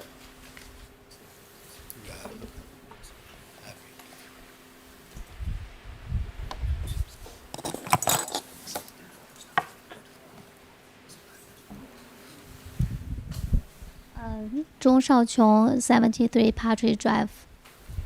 I have a question for OPM, Chinling. Chinling, yeah.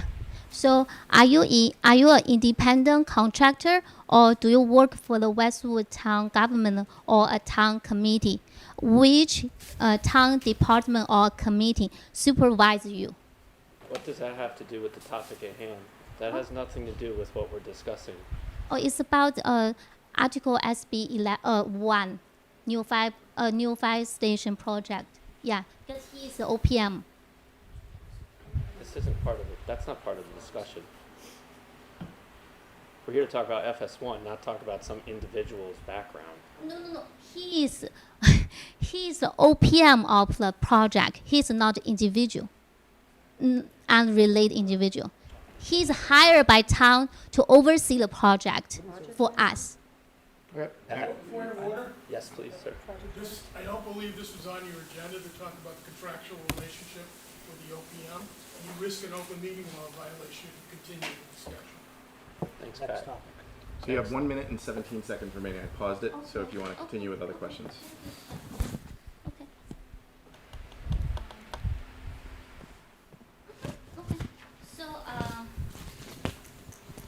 So I have a question for architect. Can I ask a question for architect? If it pertains to the FS1 article before us? Yes. Yeah, the article as 1. Yeah, that's fine. You have 1 Yeah. minute. You have 1 minute. Yeah. So we want the fire station 1 training space to work well, save money, and follow code like NFPA 1403 and 780 CMR. What's the fire department's a yearly training plan? How will the training room, stairs, and roof be used? What training like live fire or classroom teaching will happen in each space? What feature like AV equipment support them? How often will training happen to prove these space are needed? That's not a question as far as I'm concerned for the architect. No, and It's training space. Chief, if you come up and join us. Thanks, Chief.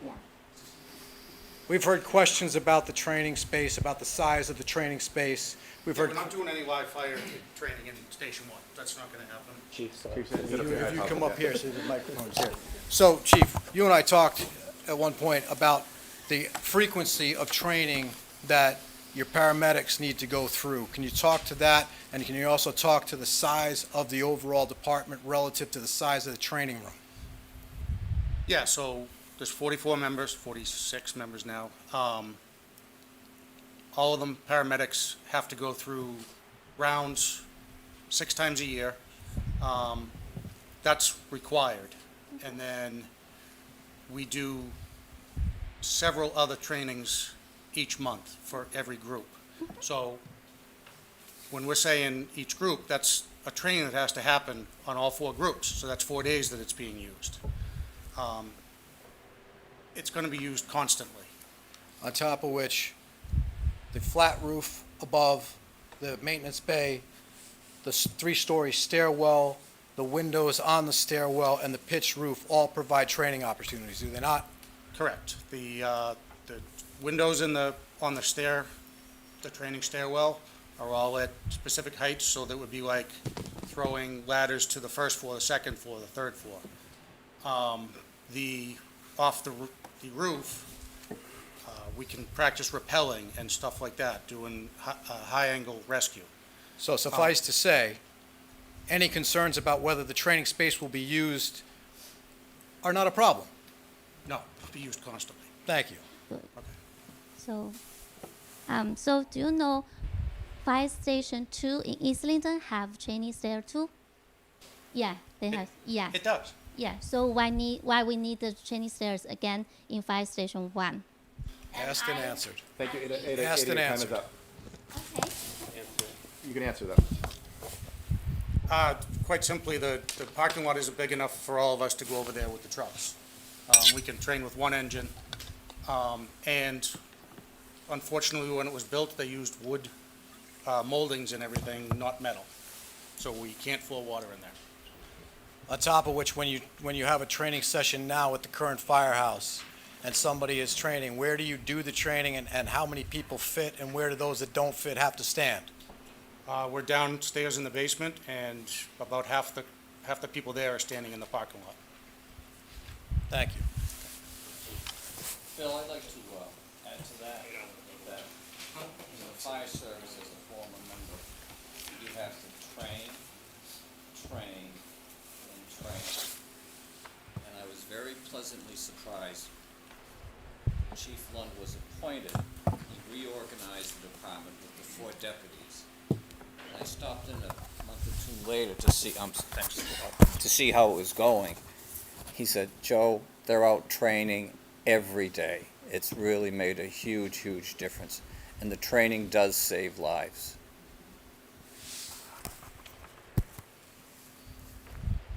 Any other public questions? So while folks are going up to the podium, I will address something. The great people of this committee are volunteers. They do a lot of work and spend a lot of time working on all of this stuff. And we welcome resident feedback, and we like it. We like a good dialogue. We like a good debate. But lines have been crossed, and Mrs. Zhang has personally tried to infiltrate our lives, personally attacked us. One of our members quit this week over it. And these are unspeakable actions that should not have occurred and should not be occurring. She is intimidating us, and it's inappropriate.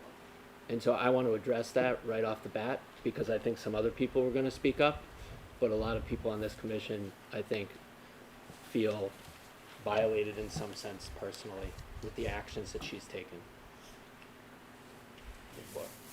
Apologize for my question, my parenthetical question. Larry Clapp, 53 Oxford Road. First off, I want to thank all the hard work, because I've sat on and listened to a whole bunch of things. I think you guys have done a great job and thoughtful.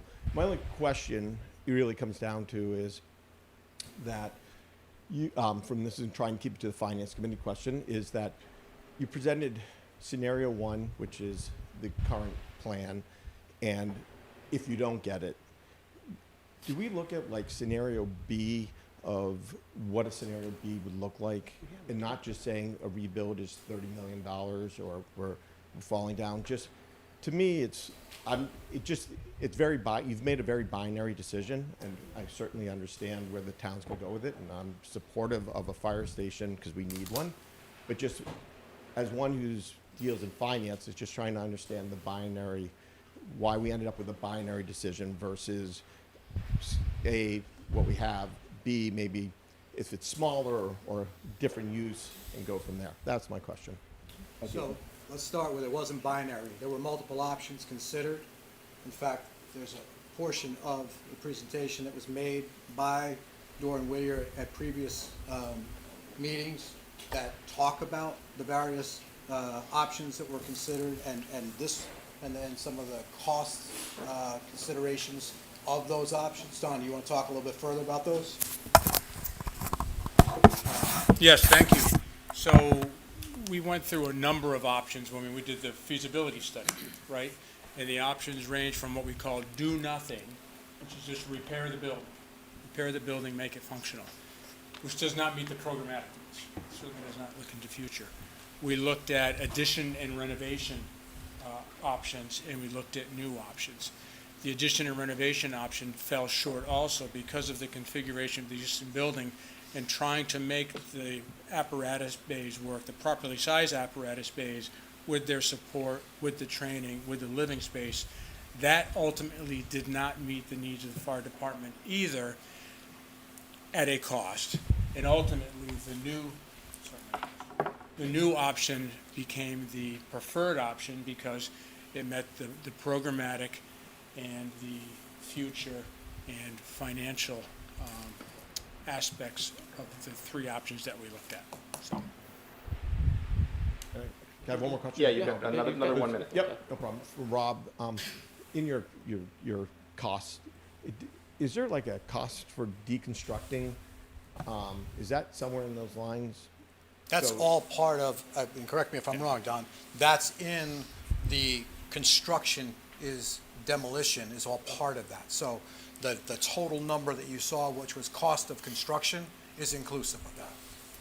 Thank you. Have a great evening, folks. Thank you. Thank you, appreciate it. Hi, Kathy Wallace, 283 Farm Lane. Thank you for allowing me to speak tonight. I want to express my unequivocal support for this project, and to back that up, I want to share that I became involved in learning about the fire department in late 2022. I became aware of unmet needs for the department, some of which have been addressed, and some are still on their way to being addressed, such as this station. I hope that everybody who's on the Finance Committee who's going to vote tonight has paid a visit to the existing station to not just see the station, but to understand how a fire station works and to talk to our firefighters, because there's no greater subject matter expert than them. And in recent weeks, I've been talking and hearing a lot of feedback from residents and trying to share what I've learned in the past 2.5 years with them, because there's a lot of misinformation out there. So something that really hits home with them when I tell them that there was a 15-member working group that designed this station to the needs. And the needs are to keep us safe. The needs are not to satisfy the firefighters. All they want to do is to have the tools to keep us safe. When I tell residents that 6 out of those 15 members were firefighters, they're like, great, nobody could do it better. There's nothing extra in the building. There's nothing extravagant in the building. And as I said, they just want to keep us safe. And they don't have the tools to do that right now. Think about this. This is the most critical building in town for our infrastructure needs. And we're going to think about having them operate out of a trailer? What other municipal building operates 24/7, 365 days a year, coming in during storms? And I'm sure I'm getting towards the end of my 2 minutes. So I just want to say there's been so much misinformation out there now, and all of us need to come together as a community of residents, and here's the correct information. Share that with everybody that you can. So when we come to town meeting floor on May 19th, we're not wasting time talking about things that could have been clarified at the soccer field, et cetera. We need to stop the misinformation. We need to stop the sound bites. This is the baseline of information, and please share that with residents. Thank you. Thanks, Kathy.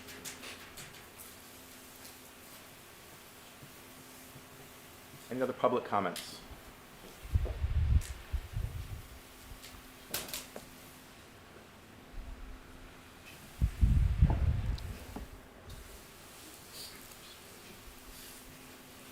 Hi, everyone. I'm Nancy Hyde. I live at 15 Martingale Lane, and I'm in the unique position of having served on that 2013 working group to review the public safety projects.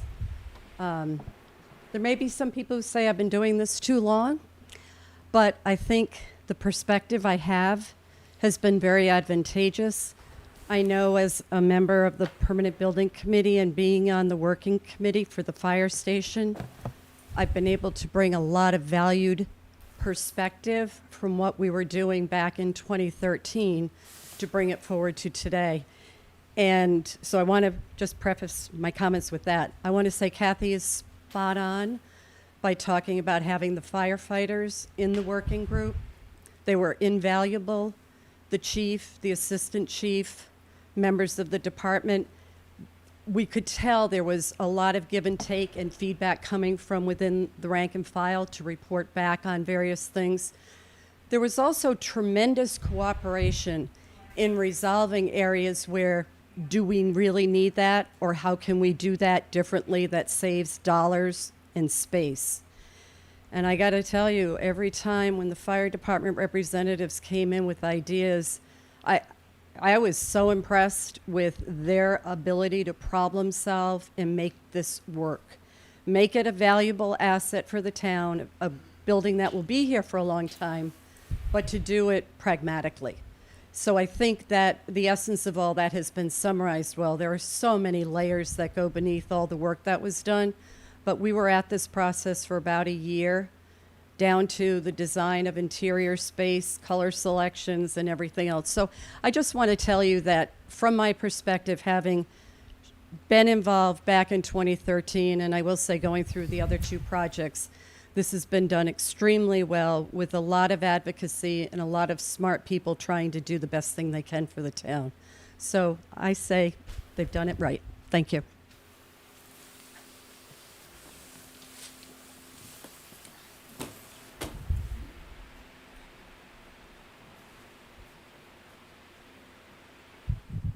You live in Westwood?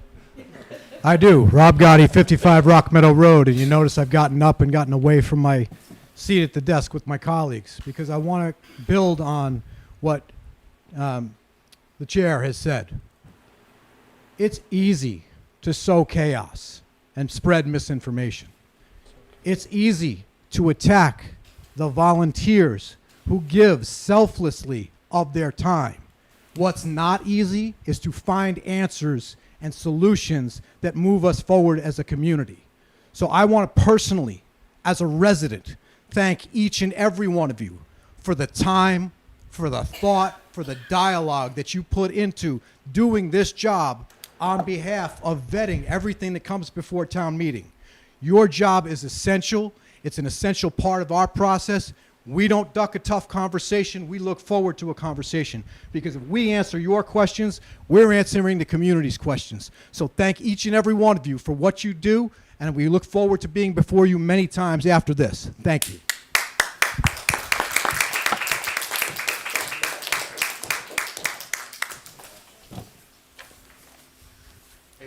My name is John Cummings, 4 Chickadee Lane. I'm on the Permanent Building Committee, and I was on FS1 Working Group.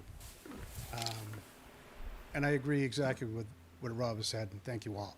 And thank everybody else that's volunteering. I know we do, and we don't catch near as much grief as you, because for us, it's just managing the project. The town votes on what they want and how much they want it. But I can tell you with this fire station, it is not the $52 million that we started with, because it doesn't have a number of the things like geothermal wells. That's out, because it was just too much, it was too much cost. What it does have is all the fire apparatus that we require the firefighters to use. We live in a town that has interstate highways, routes, woods, ponds, rivers, trails. They cover it all without fail, without hesitation. What this fire station here that we currently have does not have is keeping them safe. This new fire station has decontamination. It has the hot zone that you come in, and that's where they are now. Even their pillows are in a hot zone. The fire station that hopefully will be built will have a hot zone when they come in. There'll decontamination in the back, so that whole back section behind is decontamination. All their equipment will go in there, get cleaned. They'll be able to clean. That'll make it from red to yellow, and then they'll go upstairs to where they live, and that'll be a clean zone. For everybody that works there that isn't one of the firefighters, they will also be in a clean zone, which is not the way it is right now. They are in a hot zone. There is no decontamination in the building now. From my point of view, this building covers the bare necessities. It covers it well. Everything is response time. Everything's coming out onto 109, and it's keeping the firefighters safe. They go without fail. They've saved my family twice. My house, in 2018 and back in 2005 or 6, they rescued from a carbon monoxide poisoning. Everybody got shipped to the hospital. But they came in the middle of a 3-foot snowstorm and never hesitated. This is about them being kept safe. We need to make sure that we put the new station in. Thank you.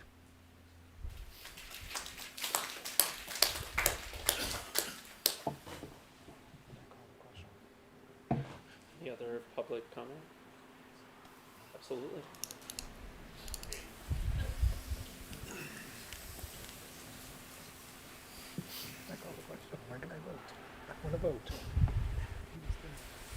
Anthony Burke, Lieutenant, Westwood Fire. I'm also the union president, unfortunately. I'm like you folks, unpaid, toughest job in the world. Being a volunteer, all we do is get yelled at. I just want to say thank you. Planning board, select board, FinCom. It's a thankless job. I think I just want to echo what everybody said. These are the wants. I mean, these are the needs, not the wants. Okay? We can't help you. I think George said it. We've been to his house for a fire, this and that. We can't help you in certain situations now. Mission readiness, stuff like that. We can't get out the door with the proper equipment. There's brush fires all over the world right now, as you're seeing, right? We don't have, that squad truck that we have went to Blue Hills. No one knows that. 28 acres were on fire. We were there for 10 or 12 hours. That's on a front line. That's one of the things about people complain about the bays. So I just want to thank you for what you guys do. I can't believe all the questions you have to answer. You got my biggest support. My mother lives in town. I grew up in town. All these guys and gals sitting here love this town. That's why we work for this and we do this. You guys are doing the same thing. We appreciate it. Again, it's all the needs, not the wants. I want your money at the end of the day, okay? Come by the station. Our house is your house. Visit. We'll take you around. We'll take your kids around. We'll show you. We love when you come in. Thank you again for everything you do. I don't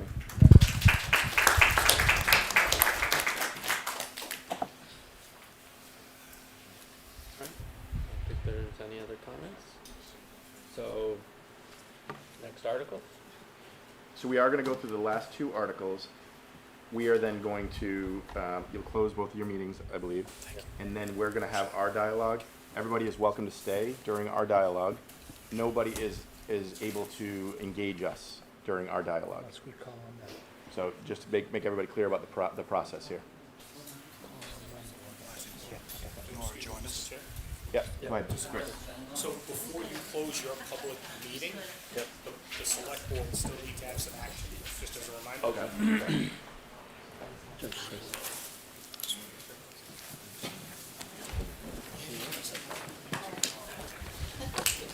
I can walk you through the articles from the planning board's point of view. I will just rush right through Select Board 11, because I think you've fully discussed that. So there were the three articles. Select Board SB 11 on the municipal public safety facilities. All three articles, the planning board voted unanimously in support of. So you've seen Article SB 11, and you know the terms of it. It really makes two changes. One exempting municipal facilities from all provisions of the zoning bylaw except for site plan review, and it defines municipal public safety facilities. I do have the actual language of the article that's in your packet as well, in a memo from Elijah Romulus, our town planner. And moving on to SB 12, this proposes changes to the flood area overlay district section of our bylaw. So this is a section that doesn't come into use that much. It guides areas in the town that are within flood zones, FEMA-controlled flood zones. And every 10 years or so, FEMA updates the maps, the flood zone maps, and they just completed an update in January, and that update requires us to not only accept their new maps, but to accept changes to our bylaw, so that the Westwood bylaw and every bylaw in Massachusetts mimics the model state bylaw. So the proposed changes we have here, we really have very little choice in the language that's proposed. They don't make significant changes to our bylaw, but they make detailed changes. They define terms in a way that the state model defines terms a little bit different than the way we had defined them before. But essentially, all of the provisions of the bylaw remain in place. What it says now, and what it will say with the changes, is that if you live in a flood area overlay district, you need a special permit to build a new structure or an addition on your home if you're within that district. The reason that we have to make these changes is to comply with the FEMA requirements. If we do not make the changes, anyone who lives in a flood area overlay district will become ineligible for federal flood insurance. So it's a very significant punishment if we don't go forward and make the changes to have our bylaw mimic the model state bylaw. So there are many pages that go over the very detailed changes, but I can assure you there's not a great effect by these changes. It's really just changing terms and changing the way the language is laid out. You have that in your packet. If you want to have any specific questions about areas, I'm happy to go through them, but I don't think you want to spend the time reading through the entire red line. So let me just jump then to the third article, which is SB 13, and this affects assisted living residences and nursing or convalescent homes. Right now, those two uses are allowed in only one district in town. That's the Administrative Research Office District, our ARO zone. There are two locations in town that have ARO zones. One is right off here, High Street, up near the highway where Fox Hill Village is, and 100 and 200 Louderbrook Road. And the other one is on East Street, 131 East Street, which is where the vacant Meditech building is. Those two ARO zones currently allow assisted living facilities or nursing or convalescent homes as special permit uses with the approval of the Zoning Board of Appeals. But they don't have specific requirements on how big those facilities could be. So they are only hemmed in by the district's height requirements, setback requirements, and floor area requirements. That would currently allow, if we just zoned in on just the 131 East Street property, which is about 15 acres, that would currently allow the zoning board, if it chose to grant a special permit for a facility of probably around 275 units of either assisted living or a nursing home of an equivalent size. There's another use that's allowed in the ARO districts that's called our residential retirement community, and that use has limits on it based on the size of a facility and the size of the land. It's a density requirement and a minimum size requirement. So what the select board is proposing we do here is put similar restrictions on assisted living and nursing home and convalescent homes in ARO districts to more or less mimic the terms of the residential retirement community. So this is the section, it's a little hard to see, it's a little small, but the proposal, instead of just saying nursing home or convalescent homes are allowed by special permit, we would now say nursing homes or convalescent homes on 10 acres or more with a maximum of 2 beds per acre. And when it comes to assisted living, same thing, assisted living residents on 10 acres or more with a maximum of 5 units per acre. Those 2 beds and 5 units mimic the residential retirement section of our community. And to give you a perspective of what that would mean, if you're looking at an assisted living facility that currently could be constructed of up to 275 units on 15 acres, if you went with if town meeting approves these changes and an assisted living facility is proposed there, it would now be limited to no more than 75 units, I'm sorry. So it significantly reduces the size of these facilities. And the real reason behind this is these properties, both ARO districts, have existing uses on them. The ARO district here off of High Street has Fox Hill Village, which is an existing residential use, and then it has 100 and 200 Louderbrook Road, which is an existing commercial use. And the district up at East Street, the Meditech Circle, that has an existing commercial use. So what we're trying to do is not unduly encourage the change from a current commercial use into a new residential use to a degree that it could significantly affect our split tax rate. So that is the proposal here. Both of these uses, assisted living and nursing or convalescent home, would still be uses allowed by special permit, but they would be capped. They would have to be on at least 10 acres, and they would be capped in the density of those uses. And we think that would be less encouraging to a turnover of a commercial property to a residential property. Mr. Chair, if I may, just to build on Nora's comments. So you're probably asking, well, why is a zoning bylaw article coming before you from the select board? Reasonable question. These uses were part of a discussion that the planning board was having when they were considering this article and potentially expanding the use that was in the overlay to a hotel. You may remember that. The way that was advertised was they were only going to be discussing commercial uses, adding commercial uses to that particular zone as it was, which then they didn't have any public hearing time left to consider an alternative that addressed these residential options, which was something that they had discussed and wanted to do.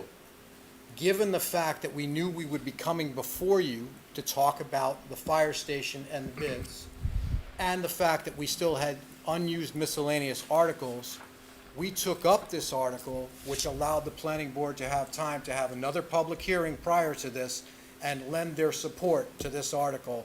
So we were just trying to help our brothers and sisters out who had put a lot of time and thought into what they wanted to see done.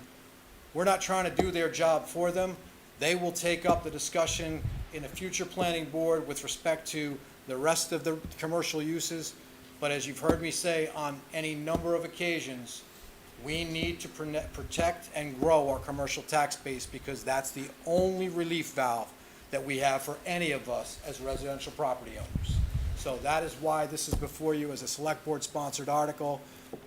And, we have the support, unanimous support of the planning board as this is written. Could I just add to that a You little may. bit? Could you just come there or there? Yeah, thank you, Rob. I'm glad you explained that because from planning board's perspective, we put a lot of time into that discussion and we're very sensitive to not losing any commercial property use at all. And given incentivizing in the way that we want to look at incentivizing, we couldn't really do that as comprehensively as we wanted to this time around. So as Rob said, we will be taking up looking at all the 33 uses that are currently allowed in the ARO zones and really discussing, do we want to continue to allow all of them? Are there some we might want to remove? Are there other things we would like to incentivize? But we'll do it in a really comprehensive way with, a lot of ideas and input from everybody. But from our planning board perspective, and correct me if I'm misrepresenting, but I feel the consensus was this piece was absolutely critical to move forward at this time. Because if we didn't, that parcel was open to a potentially very large assisted living or nursing or convalescent home facility going in there before we could really have any of those conversations. And given that these limits are consistent with the limits that are already there for a 55 plus community, we really felt that it was critically important that we do this now. And I think I can also speak for all of us that we were very grateful to the select board for using one of their miscellaneous articles. So when Rob says full support of planning board, it's even more than that. It's 110%, which I know isn't a thing, but I can't overstress how important I think the planning board and the select board feel taking this action at this time is. So, sorry, just wanted to add that from the planning board. Thanks, Ellen. Thank you. Any questions? Sure. This may be a naive question, but understand the value of the split tax rate that commercial properties pay more than their share of equivalent taxes. Without this article, it sounds like there could be a large housing development built there. Wouldn't that provide relief to taxpayers because you're just adding new homes and new growth, as we call it, the budget? So like, let's just say there was 50 homes, there's 50 new tax-paying homes, et cetera, et cetera. So If I can address that. So when we talk about the split tax rate, right now, our commercial base accounts for just under 12% of the total value, appraised value of the entire community. When we vote each December, late November, early December, on the tax shift factor, typically it's around a 1.7 shift. That means that 11% or 12% is paying 21% of the burden. To take one of our largest commercial tax properties and shift that into the residential would take that 11 or 12% down probably close to 10, maybe below 10. We risk, we don't know where the Mendoza line is officially, but we risk losing our split tax rate if that percentage gets too low. As Nora has said at many meetings, we're sort of running to stay in place. When we added University Station, we got up to about 15% from about where we are now. Based on home value appreciation over the last several years, we have seen that percentage shrink because commercial hasn't grown at the same rate as residential from that 15% down to that 12. When we were 15, that meant they were picking up almost 26% of the taxes. When that shifted down to 12, that percentage shifted down to 21. So there was a significant drop in what the commercial was providing in terms of relief to the homeowners. So if we allow this piece of property to be reused as a residential slice, we don't get that back. Can't add that to the commercial rolls. That is a bad math situation for the community. there's no break-even point in terms of, number of houses that offset the loss of the split tax rate for that sort of parcel? So what it is probably the easiest way to explain it. If you get to the point where you are up to 175%, and that's the maximum that the Department of Revenue allows us to have for the split tax rate. If you get to a point where there's such a small number, a smaller value of the commercial property that that's applied to, it at some point doesn't make sense to charge those fewer commercial properties so much more than the residential properties, because it's a disincentive for further commercial development. So it's at some point, and we're not quite sure exactly what that point will be, but I would think it's certainly, if we fell down to 10%, I think we would certainly be in that situation. At that point, the select board would likely decide not to have a split tax rate. So then we would go to a single tax rate, as many communities around us do. And that shift, when we eliminate the split tax rate, puts a much larger burden on residential properties. And in this current year, that difference may be close to $2,000 per year for the average house in town. And, you know, that first year would be the toughest, right, where you make that shift, but it would be continuing. So we're talking about a fire station at somewhere between $350 and $400 in terms of what it adds to the average home. If we lose our commercial tax rate and split tax rate, you're talking about a tax hit of like 4 or 5 times that amount. So just to put that all into context. And it's a double whammy mathematically, right? Because not only are you gaining the tax revenue from whatever residential property goes in there, but that is now added to the residential side, and whatever we were getting paid from the commercial use is now gone, and that's what's creating that shift. So this is designed to protect that commercial use on an ongoing basis. Today, we have 6% of all of the land in Westwood that's zoned for commercial use. 15 acres would make a dent in that. Are we doing anything to increase that percentage? We're not increasing the percentage of land. We're not looking to rezone anything that's currently residential to commercial use, because we don't have undeveloped residential land. We do have some areas that have very large lots that could be subdivided. For instance, in Summer Street, Grove Street area, there are large lots there that could still be carved out, but it's not an area that we would recommend commercial uses. So I don't expect Westwood to grow new commercial land. I think what we have to do is maintain the commercial land we have and encourage beneficial redevelopment of that land. One of the articles that you have seen is the Lambert's rezoning, and that's exactly what that's about. Right. If Lambert's, if we pass that, and that's rezoned as commercial, that could create the proper incentive for the property owner to redevelop that and make it much more valuable. As it is right now, the current zoning is a disincentive to that. I just want to say one quick comment, not really a question. I think this article, when it was before us from the planning board, people were so focused on the hotels that this piece was somewhat missed, and I'll put my hand up and say I was one of them. But this is such a critical element to the finances of the town. The why now question, I mean, are we at risk if we took this up next year? Maybe, right? But I think the risk is very real to, you know, if we had this, you know, it's more, less 4 or 5, it's more like, you know, 5, 6, 7 fire stations. That would be a huge hit for everybody's tax bill. So we had reviewed this. Does this take place of the larger, wasn't there another like larger overlay? So this would replace what we had looked at earlier? Is this in addition to, or is this a supplement of? There was an article that was withdrawn. The planning board had an article that dealt with ARO zones and specifically looked to add hotel. During the hearing, while they were discussing adding the hotel, the suggestion was made to not just incentivize hotel, but disincentivize these residential uses. But the way the planning board article had been advertised, they weren't able to do that. And so that's why the select board chose, since they had this hearing, they chose to bring this before you. So the planning board original article that dealt with the hotel was withdrawn, and you did not vote on it. Okay, and so this is what will be set forth, and then any additional, that'll still continue to be reviewed for future. Yes, so the that's planning still board in is review. committed to discussing that for the next town meeting.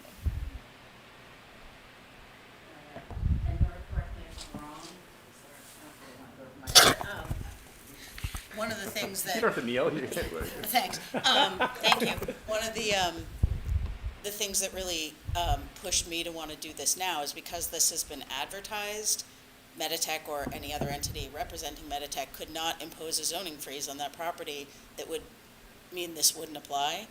But if we weren't to move this forward now, the day after town meeting, they could impose a zoning freeze on the property, and there's a process from which to do that, but we could lose our moment to ensure that a 275 unit development of nursing home or assisted living doesn't go there. So that's kind of why I'm feeling very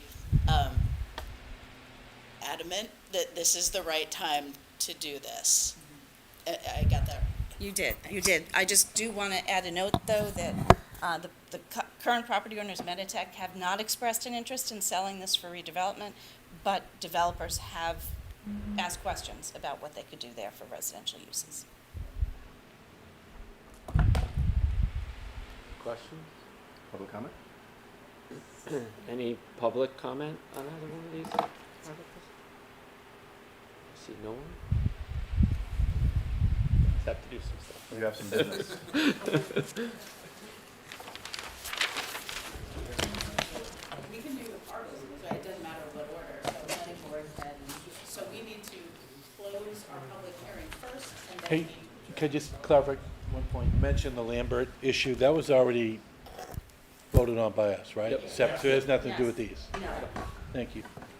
All right, then at this time, I would entertain a motion to close the planning board public hearing on articles SB 11, SB 12, and SB 13 that are proposed for the May 2025 annual town meeting. Oh, God, this chair's killing me. I have a motion and a second. Any further discussion? Okay. Seeing none, all in favor? Aye. All right, our public hearing is closed. Now I would entertain a motion to adjourn. So moved. Second. I have a motion and a second. Any further discussion? Don't we have some Seeing stuff to none, do before all we in favor, adjourn? say aye. Oh, Aye. I'll make a Thank motion. you. We are adjourned. For. Oh, okay. Joe, go ahead. Okay, I hereby move that the select board sign the 2025 annual town meeting warrant and for the warrant to be posted by the constable throughout town. I second that motion. All in favor, please say aye. Aye. Opposed, motion carries. Hereby move to adjourn the select board meeting. Second that motion. All in favor, please say aye. Aye. Opposed? Motion Thanks. carries. Thank you very much. Thank you very much. Thank you, guys. We appreciate it. Thank you. Thank you. Thank you for your service. Thank you for your service. Now we are closing, we will close our public meeting, and then we will go to our closed meeting to discuss. Okay. I believe, right, Pat? We just close public meeting and everything? I don't think we- Pat, we're closing our public meeting, and then we will go to deliberation. Answer questions if you ask. There we go. Correct. But don't you dare, Pat, give us information without us asking. I'm just kidding. I'll only do it if I think you're doing something there's a problem. Thank you very much. Oh, you want me to handle the, Yeah, I just got Okay, yeah, go ahead. But we're gonna take a quick 1-minute break, and then we're gonna close our meeting. And the votes can be raised of hand because everybody's here, right? Retroactive. If you didn't, I was gonna ask that. Set that Good. right out of the gate. All in favor? Aye. Opposed? Oh, Public hearing. public hearing. Hearing. Excuse me. So yeah, new motion. Motion to close our public hearing. Seconded. All those in favor? Aye. Opposed?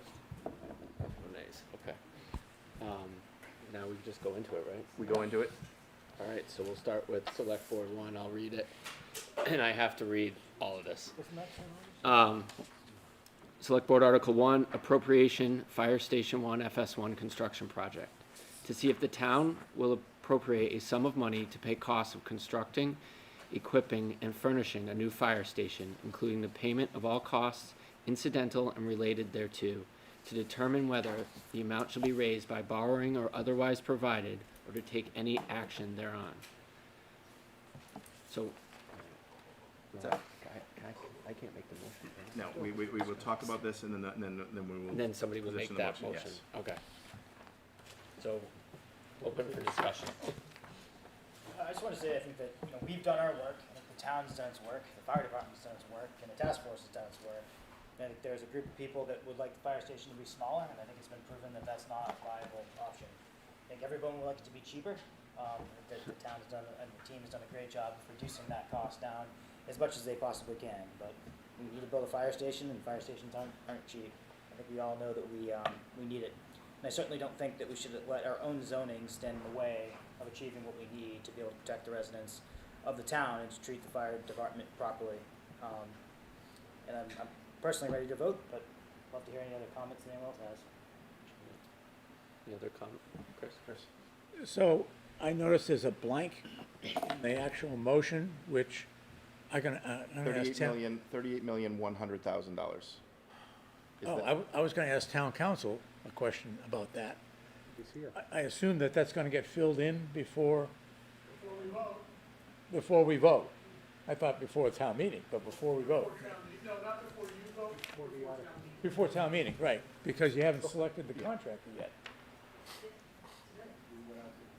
Right, anyway, so 38.1? 38,100,000. But just to be clear, Chris, we got this number because the motion that we make right now has to have the exact number. The exact number. Yeah, and so we have that number, and we're ready to go. Okay, all right. So, yeah, I mean, it's a long overdue project.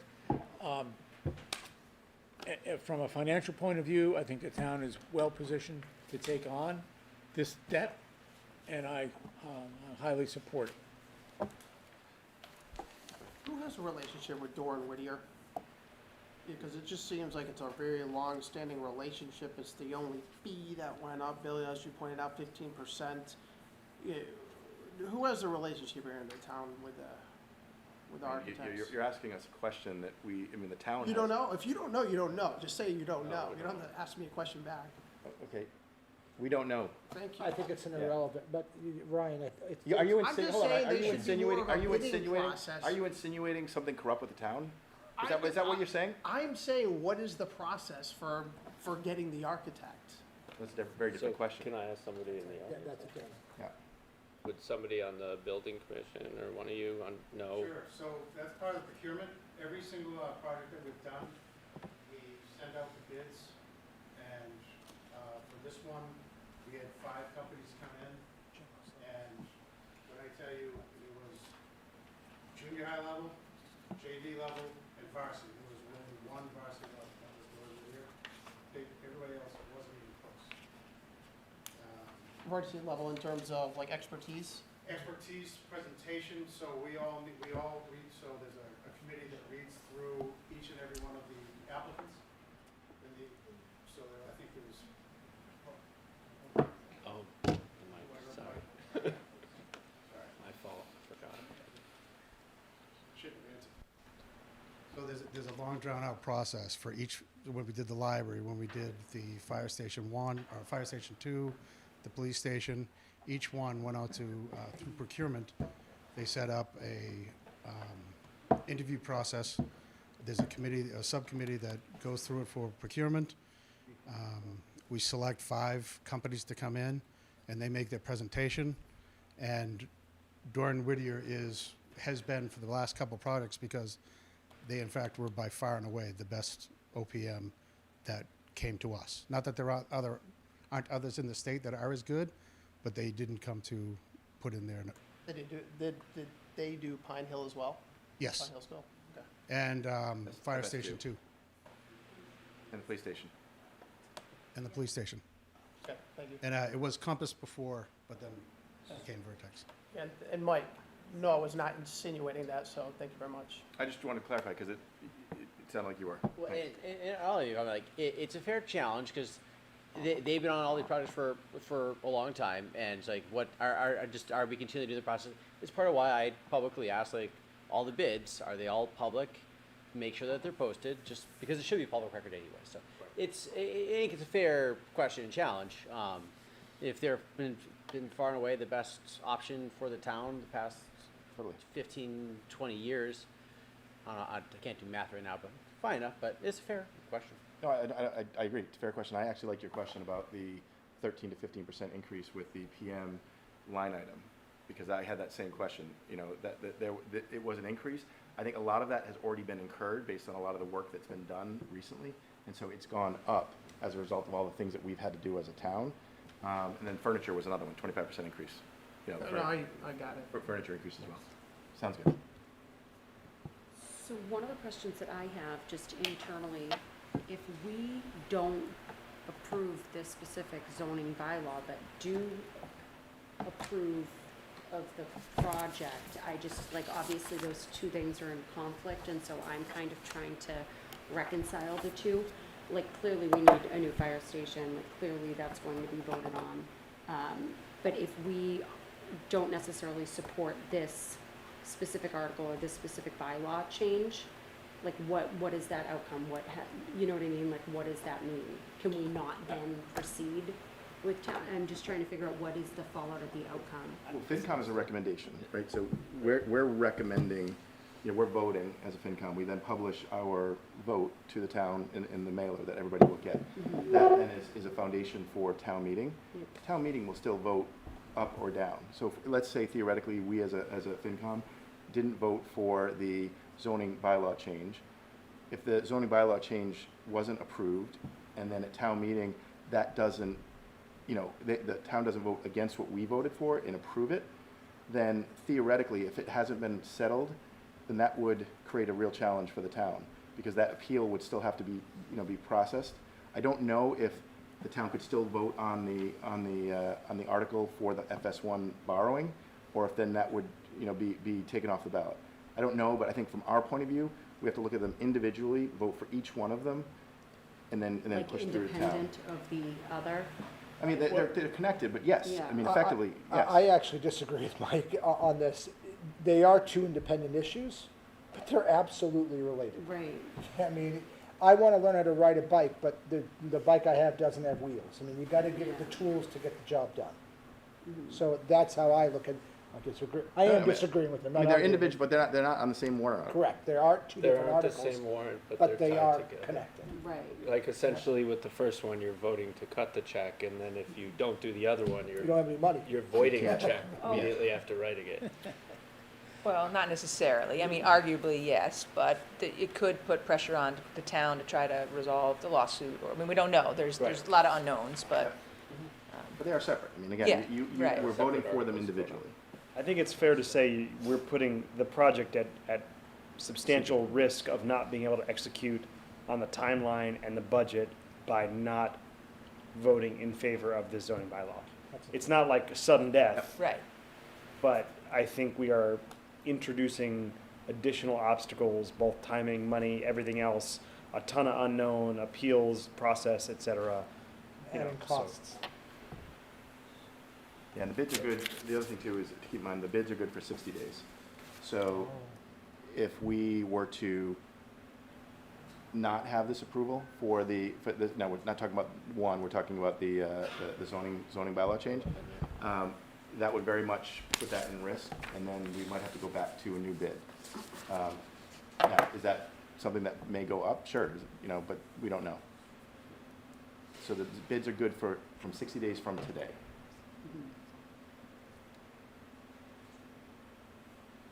Make a motion to vote? Second. So you should read it. You Yeah. have to read the motion. Okay. I I got it. have the number in here. If you Yeah, want. that's fine. That the town appropriates $38,100,000 to pay costs of constructing, equipping, and furnishing a new fire station, including the payment of all costs incidental and related thereto, and that to meet this appropriation, the town treasurer, with the approval of the select board, is authorized to borrow said amount under the pursuant to MGL C 4471, or pursuant to any other enabling authority, and to issue bonds or notes to the town thereof. No amounts shall be borrowed or expended pursuant to this vote unless the town shall have voted to exclude the amounts required to repay any amounts borrowed pursuant to this vote from the limitations of the property tax levy set forth in MGL C 5921C, also known as Proposition 2.5. Do I have a second? So that's that motion to approve. That's a motion to approve. That's the motion. Second. All those in favor, raise your hands, so she can count. Unanimous? Okay. No opposed? Select Board 11. This is the zoning bylaw amendment related to the municipal public safety facilities. To see if the town will vote to approve amendments to the zoning bylaws in order to. Point of order, Mr. Chairman. I move that the chairman not have to read the entire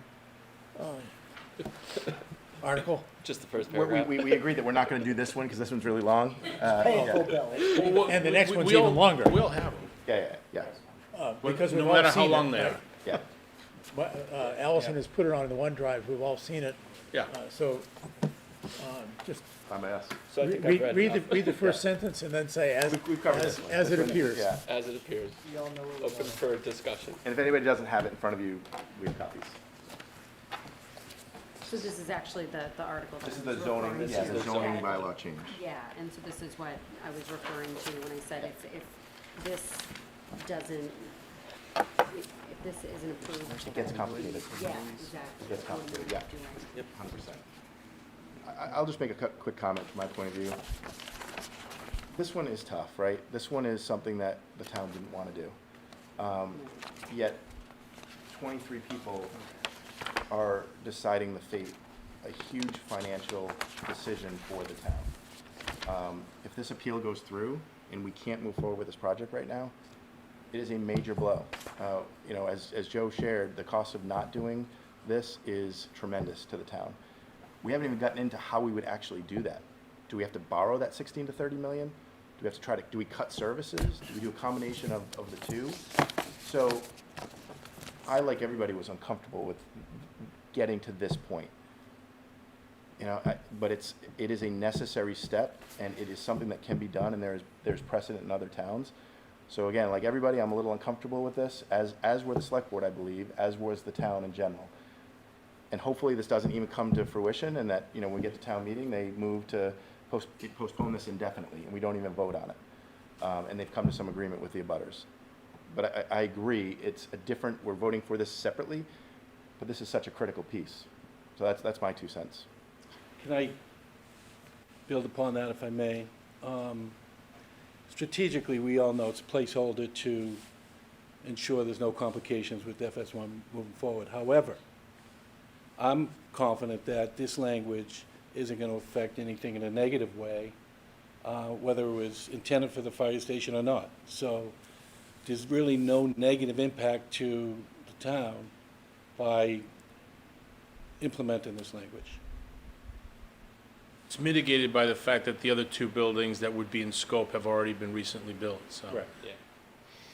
So rather than looking at it as, you know, it kind of feels a little bit underhanded to think that this is a way around an issue, the bottom line is there's no negative impact to the town. I wouldn't even describe it as underhanded, I would describe it as being flexible in the path to the desired outcome that we all want and we all just voted on. That too. Was this just unanticipated at the beginning? Like, should the zoning have, been more thoughtfully considered at the forefront? I mean, I understand Great we question. are where we are, but. Yeah, it's a great question. I think it's the right question because, you know, hindsight, sure, put this in play right at the very beginning of the FS discussions. You know, and other towns have done that for all municipal buildings. I'm surprised we haven't done it in the past. Yeah, agreed. I think we're trying to be considerate, and I mean, when you go into any construction project, you never know how the neighbor's gonna react. In this situation, we found out. It's a better point though, Ryan. I think that's what made me a little uncomfortable, is the timing of it. The timing of having this article, because of the challenges, was something that the town really had no choice. They had to do. It was the only legal path to move forward and to protect the town from that $16 to $30 million hit and still having no fire station. So that, again, that was my view on it. The current building today, I think he said, 5 of the 7 zoning issues already exist. So it's really just an additional 2. Yeah, they're no different than you try to build an addition in town, and more often than not, you're going to ZBA. It would be theoretically conceivable to also modify this a year from now, once we're through the gates of process, et cetera, to take away this change, just to avoid any concern as to whether there's some longer term plan. You know, I'm not suggesting there is, but I'm just saying, like, theoretically, once this project is built, we could change the bylaw to remove this which is the way we were before, right? I'm not saying that's like a win or a good plan, but theoretically it could be done. Probably not, I wouldn't use that as a gauge of the conversation here. I bet no one ever talks about But- it again. Well, I'd like to ask one part of this, because it was brought up twice, and you know what? To do our due diligence, I don't think it's been asked. And if Chris will allow me, I want to ask, oh my God, Stephanie, I'm sorry. I want to ask Stephanie the question. If this does not pass, and if the fire station doesn't pass, this 16 to $30 million, if you had to hypothesize where would that money come from, I can't even, it's borrowed. I can't even think, I mean, where are you gonna find, if you got 16 to 30 million extra in the budget, you need to come work for me, but I mean, where could possibly, it's borrowed, right? At a rate of 4.75, which is what was discussed earlier. Okay, so she's shaking her head, yeah, so. Mr. Chair, can I call for a vote? Sure. Sorry, one more thing, just really quick. The dwelling, didn't we vote on a dwelling thing last time around? What? The ADU? The ADU. I just think it's weird that, maybe I'm misinterpreting what the ADU was, because I thought the ADU thing that we voted on last time was if a house wanted any additional dwelling, they can basically get any variance they want.